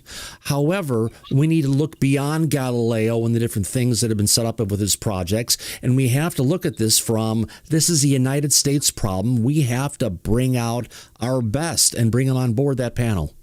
I don't think a lot of our best want to associate themselves with this topic until there's more buy-in. I think Avi was a good start being a Harvard dude, but I think he's also proven to be he's not, there needs to be a few more great scientists to drive more people into it. And there are. Yeah. And they're in the wings waiting. Hopefully. I don't think it would take much arm twisting to get Eric Weinstein to jump on board with this. And as far as what Avi just said. Dr. Eric Davis, for that matter. Or Eric Davis, correct. I believe that they're not going to have access to classified materials on the Science Council. They're not. So they're not going to get access to that census. Bring on That's the problem. imaging If they engineer. don't, then it's pointless. It's pointless. If they don't get access to the classified sensor data, it's pointless. Well, he already said they're not going to get it. They're working on. Lou said they're working on that. Well, the UAP governance board is separate from Avi's UAP Science Council. Of course, but the governance board is going to who's going to be able to say, you know what, on these videos we're releasing, we have to release all the sensor information that goes along with it too. I'd like to see that. Yeah, it's something that's planned at this point. Whether or not they can deliver on it, but they are planning for that to happen, and they want it to happen sooner than later. I hope that's true, and I hope we get that information. And if we do, then Avi will be able to see what it is that he's talking about right now firsthand. Yeah, exactly. All right, here we go. Love it. Was Lou Elizondo ever part of OSAP? Well, he was kind of an advisory kind of role, but he wasn't officially part of OSAP, although when Harry Reid went forward to try to get an SAP set up, he said, well, the people I want in the SAP are these people, and he included Lou's name. So he was kind of on the edge associated, but not directly funded by OSAP. Did he ever ask about the legacy retrieval systems, or did you think he had any involvement with those? Or, well, I think he dug around like we all did, but didn't get very far. It's interesting. By the way, I think also another thing to support why what he's doing may be successful as compared to previous cases is I'm also familiar with people in ODNI, and they are good people. They're good people actually trying to do something positive. That's a giant difference. Yeah, that's my impression. Yeah, I would agree with that. That's my impression too. Right. Yeah, and the other reason that we are doing the right thing right now is that, I get hate messages from people who know the answer already. So that means we are doing the right thing because we don't know the answer and we're trying to find it. Turned out Mike, is Swan going after Avi Loeb already? Yeah, I don't know. Is he? Could be. I don't know if they're talking about hate messages on X. That sounds like Swan. Well, yeah, it very well could be. I agree. But as far as the ODNI, the Directors Initiative Group, we already know that they are trying to put a clamp down on disclosure coming out publicly. Oh, but there was a bloodletting that went on this week last week. It started at the DNI.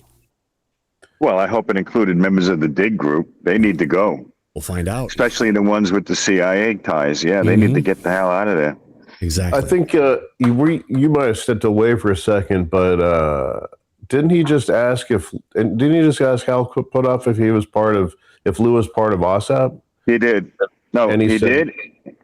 And he said no. And but it wasn't OSAP that Lou was a part of. It was ATIP, right? Right. Lou was given the portfolio of OSAP. And his job was to shut it down. And by the end of the day, so why ask this fucking question? This is what Lou had said. Everything that was part of OSAP was shut down, and the only thing that survived coming out of that was the ATIP thing he was involved in. The question was going to be answered as it was answered. He knew that.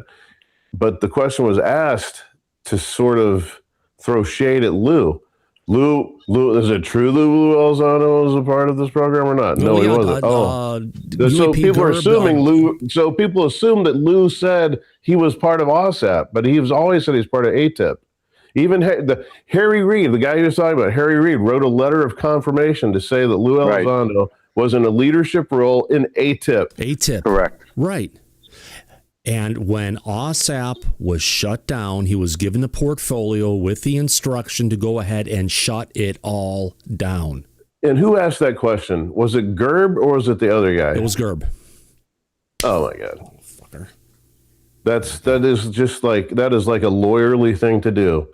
You're just casting dispersions by not coming out and casting the dispersion. I think that guy, somebody the other day, it was Ryan, said that he thinks there's something up with this guy. All right. I think that question proves it. Let me see if this is it. Positive. That's a giant difference. Yeah, that's my impression. Yeah, I would agree with that. That's my impression too. Right. Yeah, and the other reason that we are doing the right thing right now is that was it before this or after hate this? messages from I think it was people before, who know wasn't it? It was before this. All right. On the edge associated, but there you go. No. It's right before this. Yep. Was Lou Elizondo ever part of it was the other guy. Well, he was kind of an advisory kind of role, but he wasn't officially part of OSAP, although when Harry Reid went forward to try to get an SAP set up, he said, well, the people I want in the SAP are these people, and he included Lou's name. So he was kind of on the edge associated, but not directly funded by OSAP. Did he ever ask about the legacy retrieval systems, or did you think he had any involvement with those? Or, well, I think he dug around like we all did, but didn't get very far. It's interesting. There you go. By the way, what was that, Daryl? There you go. There you go, Ross Coulthart. He just said he wasn't part of the goddamn legacy program. Right.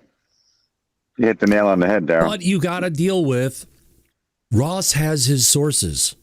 Like he had his sources talking about spies and lords and predators of his fake story he put off by News 7 out of the United Kingdom that got his ass kicked off of 60 Minutes. He likes to spread stuff. So he's got his sources that he's calling out, and so does GERB. And so just to get for the audience, I'm sure everybody already knows, but what Harry Reid literally wrote in his letter, and Harry Reid was the Senate minority or majority leader, Majority leader for the Democrats. So a credible, highly credible person who's responsible for setting up this program. As one of the original sponsors of ATIP, I can state as a matter of record Lou Elizondo's involvement and leadership role in this program. So no OSAP people. And the guy, who's the guy who asked the question? That's the guy I want to put a mark on right there.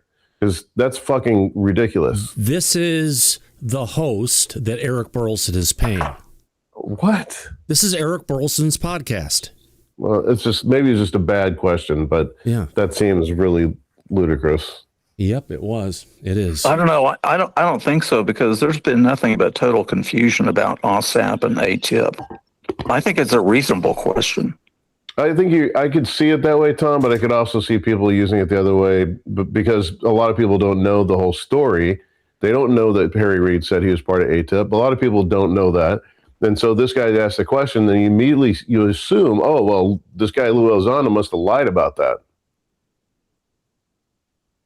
If you don't know the background, but if that's Lou how that lies question about sounds. stuff like that, he loses his security clearance. You think he's stupid enough to do that? But my understanding is they used ATIP as a nickname for OSAP. OSAP was the really classified name. According to Lou, in many one-on-one conversations I've had with him, he has basically explained it as, I was given the full portfolio of OSAP, and I was told to shut it down. By the end of the day, everything was shut down, and the only thing that was still around was the ATIP portion, which literally dealt with military sightings, incursions, and other things that were going on that was a national security issue. So, Tom, is that the way you see it? I'm curious. You said national security. Well, that could be an explanation. No, but is that the way you see it? Well, I don't know because I wasn't there, but Elizondo was a military guy and he was in the Pentagon. Yeah. And he was, just like Hal just said, that Elizondo was poking around. He was digging around trying to find as much out as he could about, what the government knew. Yeah. I mean, Lou talked about it in 2004, right after the Nimitz incident happened. He brought this out in one of the statements that he had in his interview with Sean Hannity today. It's the same story that he told me, which is a relatively newer one, when I met with him a little over 2 weeks ago today, where basically in 2004, after the Tic Tac incident happened, the government was ready to go ahead and bring out the truth of disclosure. They brought a panel of like 26 or 32 people together, scientists, all these different people. And after a week and a half of 2 weeks of deliberation, they all came back. Everyone said there's no way we can go ahead and bring out the truth on this. Shut it down. Let it go. We're not going to bring anything out. Just let it keep on going. And that was a decision in 2004 that our federal government had made. And when was OSAP going on? Oh, wait, it started. So this is in 2004, even before OSAP. Lou was involved with this whole thing. So, yeah, Lou has a long history dealing with UFOs in the Pentagon that I guess he's starting to open up and talk more about now. And just one other thing, and maybe somebody, Mike or you, could help me out with this. What's his name? Greenwald Foyed. What Lou Elizondo's military history, right? His history with the government. And he said that the one thing that he found was that he had interrogated in Cuba, our base in Cuba, who was the head terrorist, like the major terrorist guy we had there. It was like the terrorist, whatever, the guy that did 911, the guy that planned the whole thing. And he was in not Bin Laden. The other, there's some guy, you can see his face. Like, anyway, that's that Lou had interrogated this guy, and that's what Greenwald was like. That was interesting because he was like, in Guantanamo Bay, the major terrorist that was there, related to 911, 9/11. Anyway, he had interrogated him. So Lou, it shows you that Lou had a high level of respect from within the government to interrogate this guy. Right. Not many people did. So anyway, what's that guy's name? Oh. All right. I want to get this here. I've got this. Okay, it's here. Oh, you son of a. Okay, there it is. Oh, SRT. I want to find this clip here. Open with other app. I need to open this with my text editor. Khalid Sheikh Mohammed. That's who he interrogated. One second.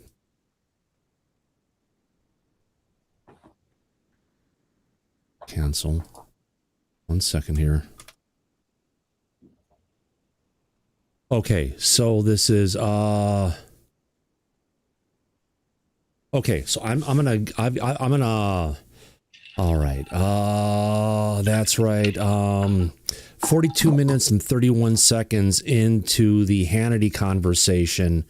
I'm going to bring this up, and this is ADD something shiny, folks, but I think we want to hear this one because this kind of gets to the whole Lou Elizondo thing. So 42 minutes and 34 seconds. 42.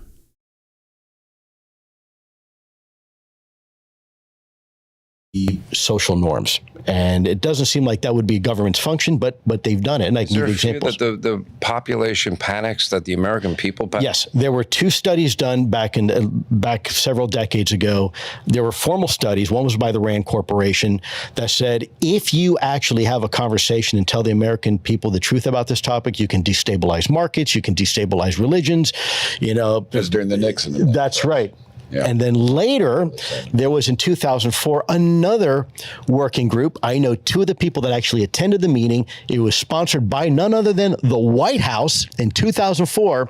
And a meeting occurred to say, we're going to spend the next week determining whether or not we are going to have disclosure.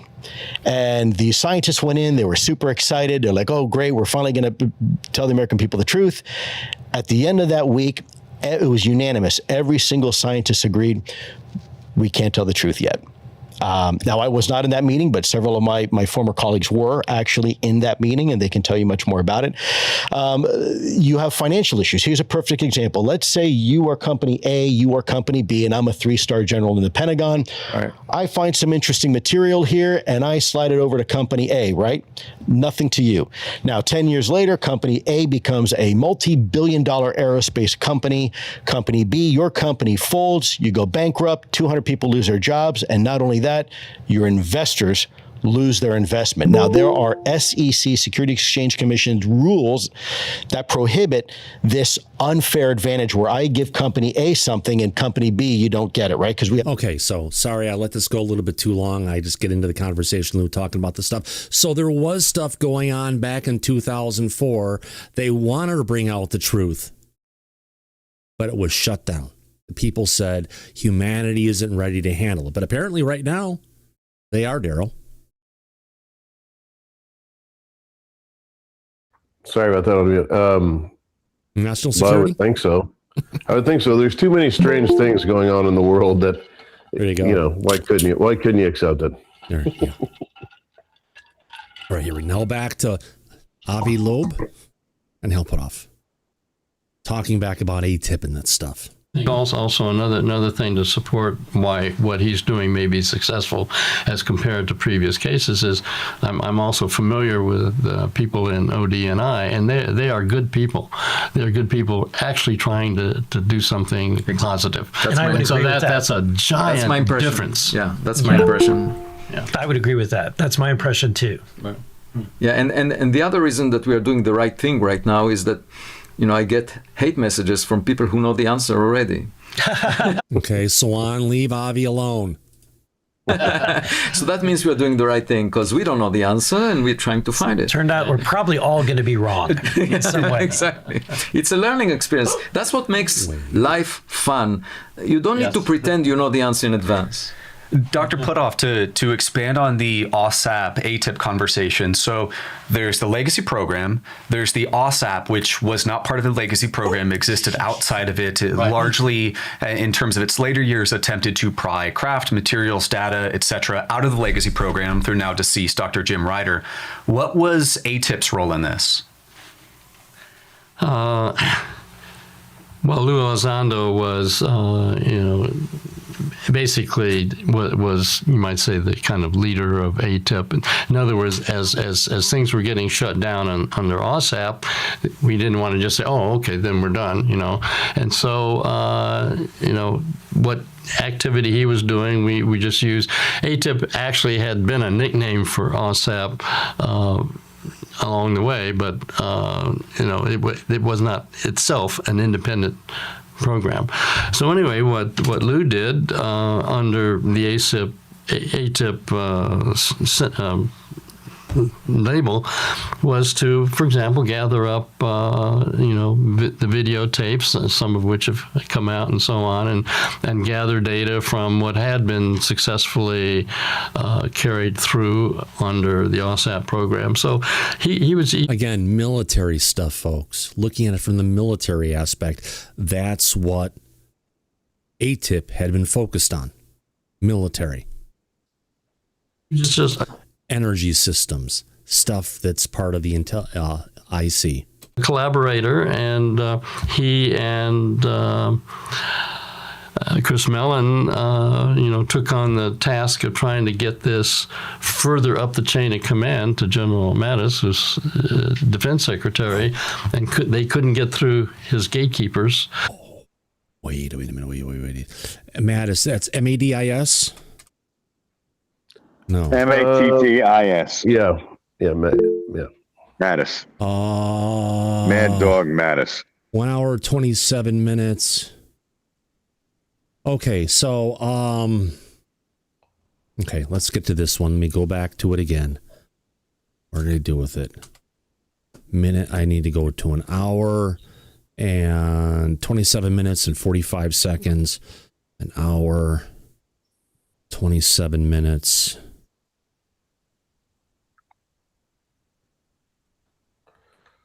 Thomas, just real quick. Go ahead, Ryan. Daryl, the reason why I was bringing up GERB yesterday is because he was one of the main people that was spreading false rumors against Lou all over social media yesterday. Don't worry about it. So that's why I was so suspicious about him yesterday. I don't know anything else. Don't worry about it. Let's continue on. Here we go. This is where Lou's going to talk about James Mattis and how we tried to get up to him and why they wouldn't let him talk to Mattis. PTSD, we love him. My daddy, to the day he died, you couldn't wake him up over the top of him. Always had to wake him up by his big toe because he might wake up on one of those. An hour, 27 minutes. I'm at 25 minutes, 26, 27:03. Okay. And anybody, whether you love the guy or hate the guy, let us take a look inside ourselves. Absolutely. Let the people decide. Don't make that decision on behalf of the people. We forget that ultimately, at the end of the day, it is government who serves the will of the people, not the other way around. And I think somewhere we've as a society, we tend to forget that sometimes. But I think you're beginning to see, especially with this president, he's fearless, man. This guy is willing to fight. Do what needs to be done. And on this topic, I'll share just a very quick anecdote with you. When I was at the Pentagon, we were trying to brief the Secretary, Jim Mattis at the time, on this because a lot of his money was being used for studying UAP, where we're getting emails over classified networks all the time saying, "Hey, Lou, I got these things all over my ship. I can't keep people below deck forever and hide them. What do you want me to do?" Right? So it was getting desperate. It's a desperate situation. And the minders that he had up in the Secretary's suite up there, very wonderful people, all patriots, but they refused to brief the boss. Time and time again, I kept saying, guys, time is not on your side here. We have to tell the boss. And later I found out one of the concerns was, well, if you brief the Secretary Mattis, which, by the way, I served in Afghanistan with in 2001, right? This is a man who wants more information, not less. If you brief him on this, the concern was if he was ever asked by the media, have you been briefed on the topic of UFOs? He'd have to say yes. And they were trying to insulate him and protect him, which I can understand and I can appreciate that. But this is not a topic to do that with. All right, so there you go. There's this full story, Mike, that we've never heard about James Mattis and why he couldn't get to talk with him before he left the Pentagon. Which actually makes a lot of sense. Right. Now, I'm glad I watched this one because mine's clicking where it is. I got my text-to-speech to get to it. Now, let's hear what Hal is saying about Mattis. So anyway, that's what that was about. So transitioning to about 2017, when yourself, Mr. Elizondo, and others embarked on To the Stars Academy, TTSA, back in the 2010 OSAP reports, I think this was the 10-month report, there was an idea for something called Project Forum, which was to essentially attract pop culture figures, pop stars, superstars in California specifically, and use them as a vehicle to kind of push disclosure, push awareness, global awareness on the topic. Was this something that ATIP took, Project Forum, to use in TTSA? Was this a guideline? Was this a holdover program? Did it influence how TTSA was conducted, or how does that factor? As far as I know, not. I mean, the people who, went ahead and setting up To the Stars Academy, I mean, it did involve Chris Mellon, involved Lou Luzando, Jim Simivan, Steve Justice from, So anyway, and me. So that seemed to me, as far as I know, to be a really independent activity, driven by Tom DeLonge's, brilliance in terms of, he's really a genius actually at some level, because he got talking to people in aerospace industries and saying, it was hard for aerospace companies at that time to get new students to graduate and then come and work for them, because nobody wanted to work for these defense industries. And he was the one that made the pitch to say, well, look, you should open up the whole idea that we're going to go into space and all this kind of stuff, and there's stuff out there that we should be taking a look at. And so anyway, he was just he was that kind of a figure. So, but it wasn't really, quote, officially part of OSAP. By the way, speaking about approaching the public, I get a huge amount of people interested in these questions approaching me, and they include the movie stars. I was at an event a year ago where Margot Robbie noticed me and said, "Are you Avi Loeb? I want to learn more about your Galileo project, and can you tell me more?" And so we were chatting for 20 minutes, and then Jensen Huang shows up and says to her, "Oh, it's such a great pleasure to meet a star like you." And she said, "Very nice to meet you," and turned to me and wanted to hear more about. So it's not about the money. That's the point. And wait a minute. Avi Loeb saying it's not about the money. Well, that's for him a it is. lie. Yeah. Just saying, he's always talking about he could use the money. He even talked about the funding up front and what they could do, but we need the funding. But here he's saying, no, it's not about the money. He's always about the money. Well, he's talking about Margot Robbie. So yeah, when it concerns a woman like that, the money tends to drift by the wayside. Oh yeah. Yeah. There are many, and just a month ago I was on a movie set in New York City because the director decided to put in the script, the main character is has an alien encounter. So in the script it says he wanted to speak with Professor Avi Loeb to figure out what this means. And so then there I was on a camera roll, next to an actor that played Superman in 2006, Brandon Routh, and he was asking me questions, and I answered. I played myself, it was, and it shows you that the public now is quite aware and extremely excited, and that includes a lot of artists. I get like pieces of art, paintings, sculptures, all kind. People are sending it my way because they think this is that's a fascinating. So it's not just the billion views of the Department of War release. There is a excitement associated with artists being inspired by this. So we should all tap this moment. Yes, we should celebrate. Instead, what I see is a lot of people grudgy about the past and worrying about. Yeah, but Avi is the one saying out there, we have to forget about all the cover-ups and all the things, and all the lies. Just focus on what we're coming out today. But no, my friend. The past paints the picture of the future. And if we have all these lies and deceits and things that have been covering up, the last thing we're going to do is forget about it because we have to put things in place to make sure this fucking shit never gets covered up again. Just saying. Exactly. No, you're right. Good point. Yeah. Hopefully Avi will run. Go ahead, Mike. No, I was just going to say, hopefully Avi is going to start to see things differently the more he gets involved with this. I hope so. I hope so too. He likes the orbs, though. Billion views of the Department of War release. There is a excitement associated with artists being inspired by this. So we should all tap this moment. Yes, we should celebrate. Instead, what I see is a lot of people grudgy about the past and worrying about. Instead of that, let's celebrate the moment and move forward in a more ambitious way. Absolutely. This year, I think will go down as people will look back and say, "This is when it all began." Exactly. Right. Exactly. So thank you. Yeah. Let me ask you this, Dr. Loeb. There seems to be beautiful data set for your counsel, the perfect thing. This would be what some whistleblowers and others have alleged is a National Security Council activity called Immaculate Constellation that was established in 2017. Yeah, that was mentioned in Congress.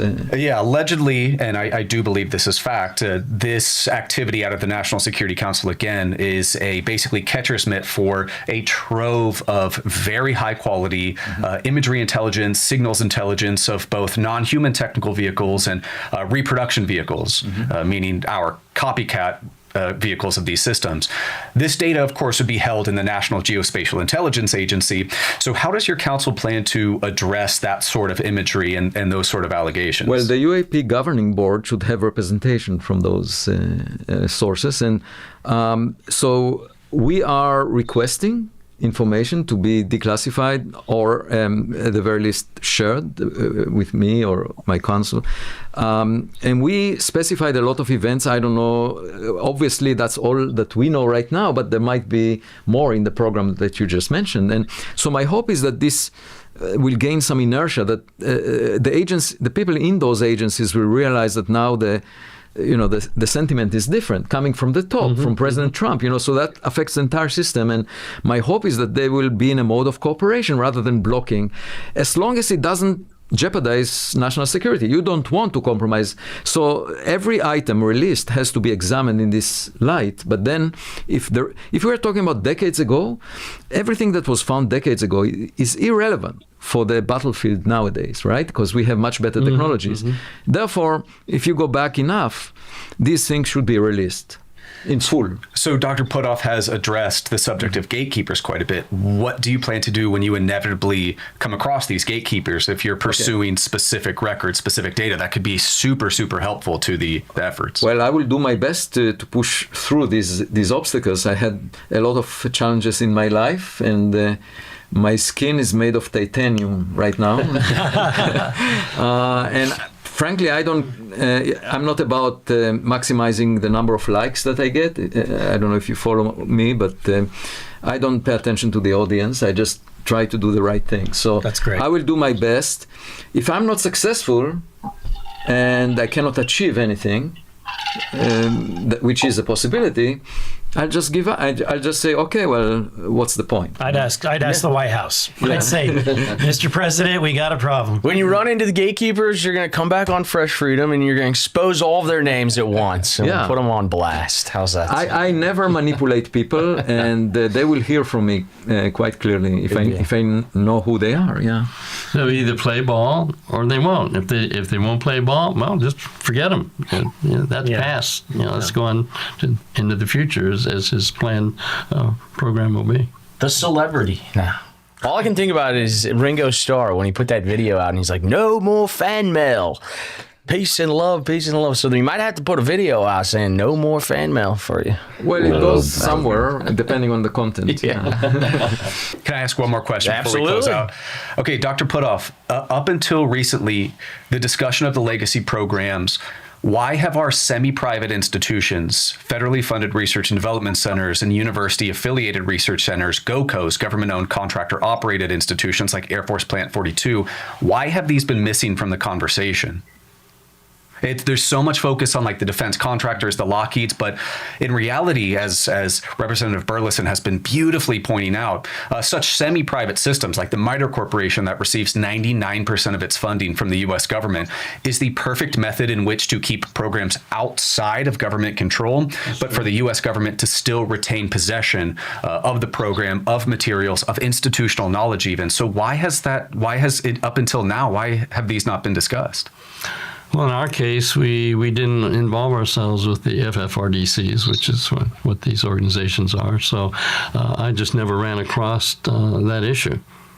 We were pursuing other options. Huh. So I don't know the answer. What about the national labs? Do we know anything? Oh, absolutely. You want to tell which one? Well, whichever you heard about. I mean, historically, Sandia, Lawrence, Livermore, Los Alamos, and Oak Ridge have been extremely culpable in these operations, especially right after World War II, once the Manhattan Project was kind of translated onto what you could call the Manhattan Project 2.0.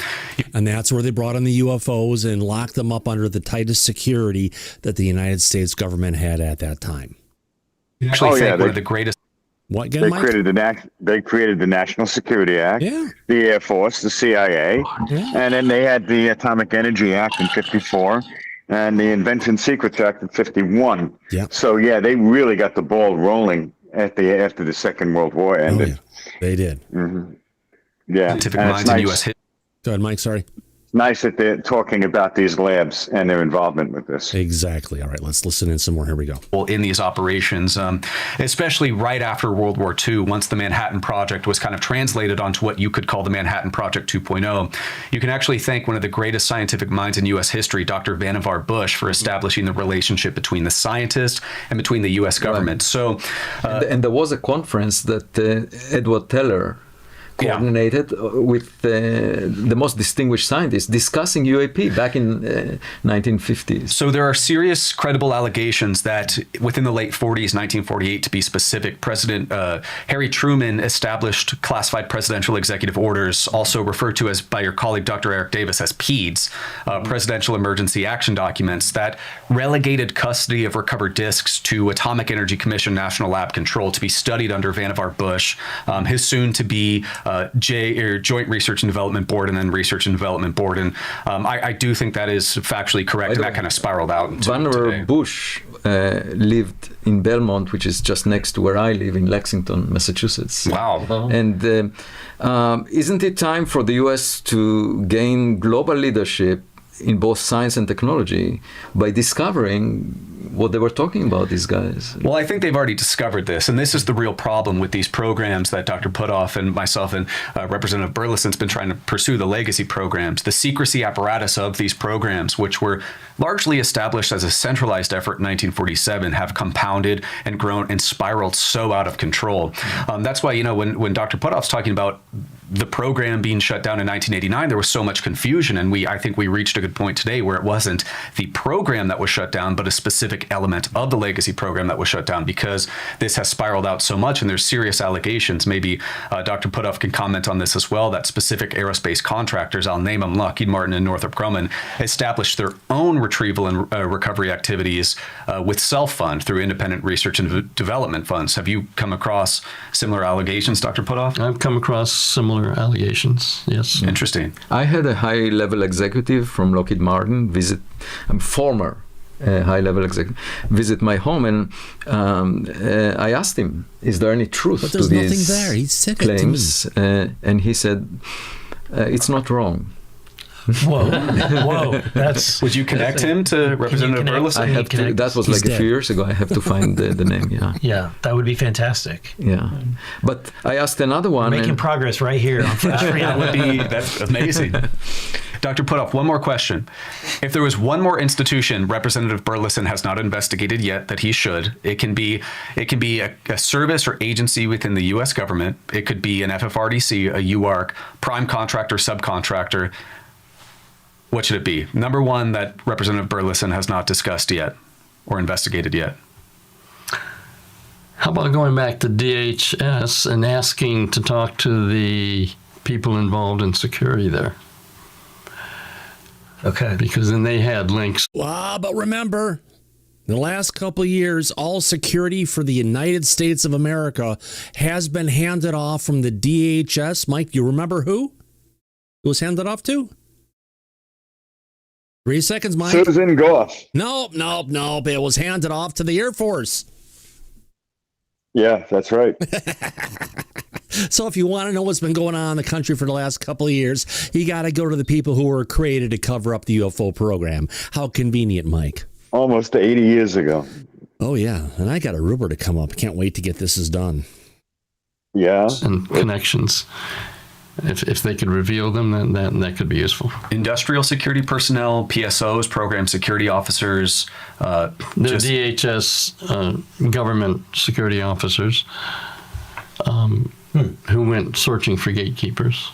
They went searching for gatekeepers, the DHS folks. And they found them. Wow. But they couldn't get access.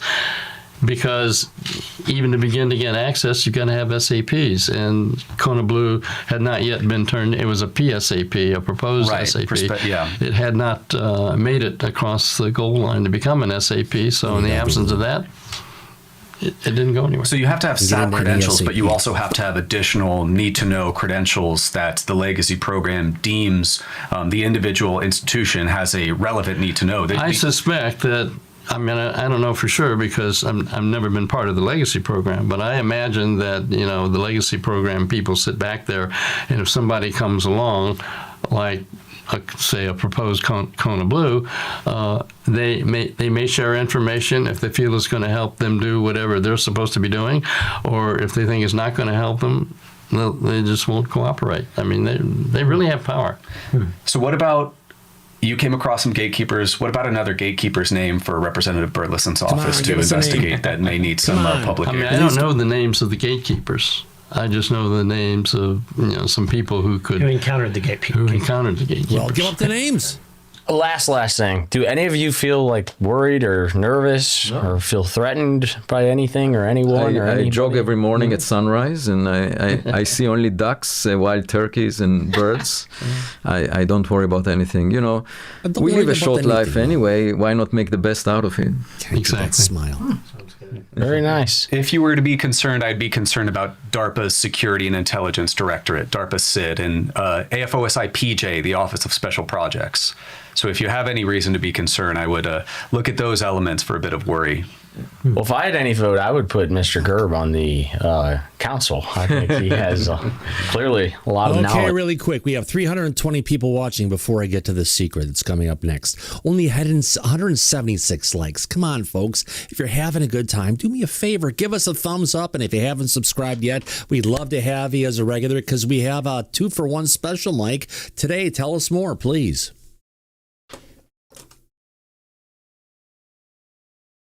Yeah, Thomas.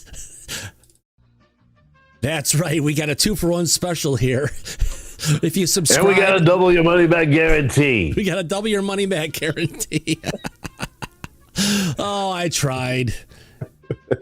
Something else happened. That's okay. But all right, let's hear the rest of this, and I'll bring up the thing I ran into yesterday. I just found again on where to look and who to talk to. We'll definitely consult with you. I think we all need a burning cold one after this one. Woo. All right, thank you all.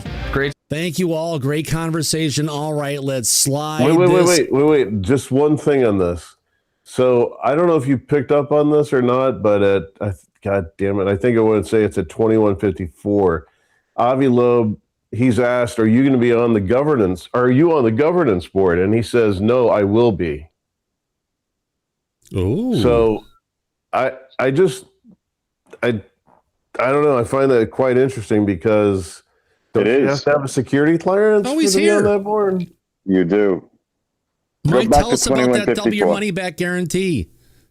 Oh, we have a double your money back guarantee for anybody that subscribes. And please hit the notification bell as well, because when we have these programs, you'll be notified instantaneously ahead of time. So it's a win-win situation. Yeah, that's right. We're still only 187 likes, 313 people. Come on, folks. Give us a like before you leave. You know, we've given you 2 hours of our time, plus all the time we got into this. The least you could do is at least give us a thumbs up. Not asking too much. No, and tomorrow is Thomas's birthday, so please really enjoy the show. Save your super chats for tomorrow's show. Yeah, it's the only time I actually get to celebrate and actually get presents. Right. I threw in a little money for the birthday party tomorrow. Yeah. Have you read the super chats yet? Not yet, but we'll get there soon. But I want to bring this up. I ran into this yesterday. Oh, wait. At 2154. 2154. In this video, just play it. 21 minutes and 54 seconds? Yeah, just so everybody can hear it. 20, Jesus Christ, it's so 20, 18, 19, 21, 10, 28, 45. The FBI, from the intelligence community. And so those representatives have access, of course, to all the classified material. And are you on the governing board as well? I will be. Okay. Wow. So, Daryl, you caught it. Good catch. That just kind of changes everything on what Avi is. Avi said he hasn't signed any NDAs yet. Right. But you're going to be on the governing board. You're going to have to sign an NDA. Yeah. or a national security document. Now, I throw it to her. I hate to throw shade at Mr. Loeb, but there you go. What I've been trying to bring up, I follow a guy called Make Aliens Great Again. And said, hey, Rob, do you believe in aliens? And Rob's an interesting person. Robert J. O'Neill. You guys ever hear of him? I have not. No. He's a host of Operator Podcast, SEAL Team 6, 2 Silver Stars, 4 Bronze Stars with Valor, New York Times best-selling author, speaker, and front toward enemy. He's the guy who shot bin Laden. Oh, there you go. There you go. Good credentials, yeah. Now, coming from him, he did a quote tweet. Big things coming Wednesday. This kind of the next tranche. That's tomorrow. Yeah. Is this Lou's announcement that he's going to be as part of, the executive branch? Come on, he's the military guy, and military guys love talking with Lou, don't they, Mike? They do, yeah. Especially the guy who killed bin Laden. Just saying. I guess. What's the name of his account?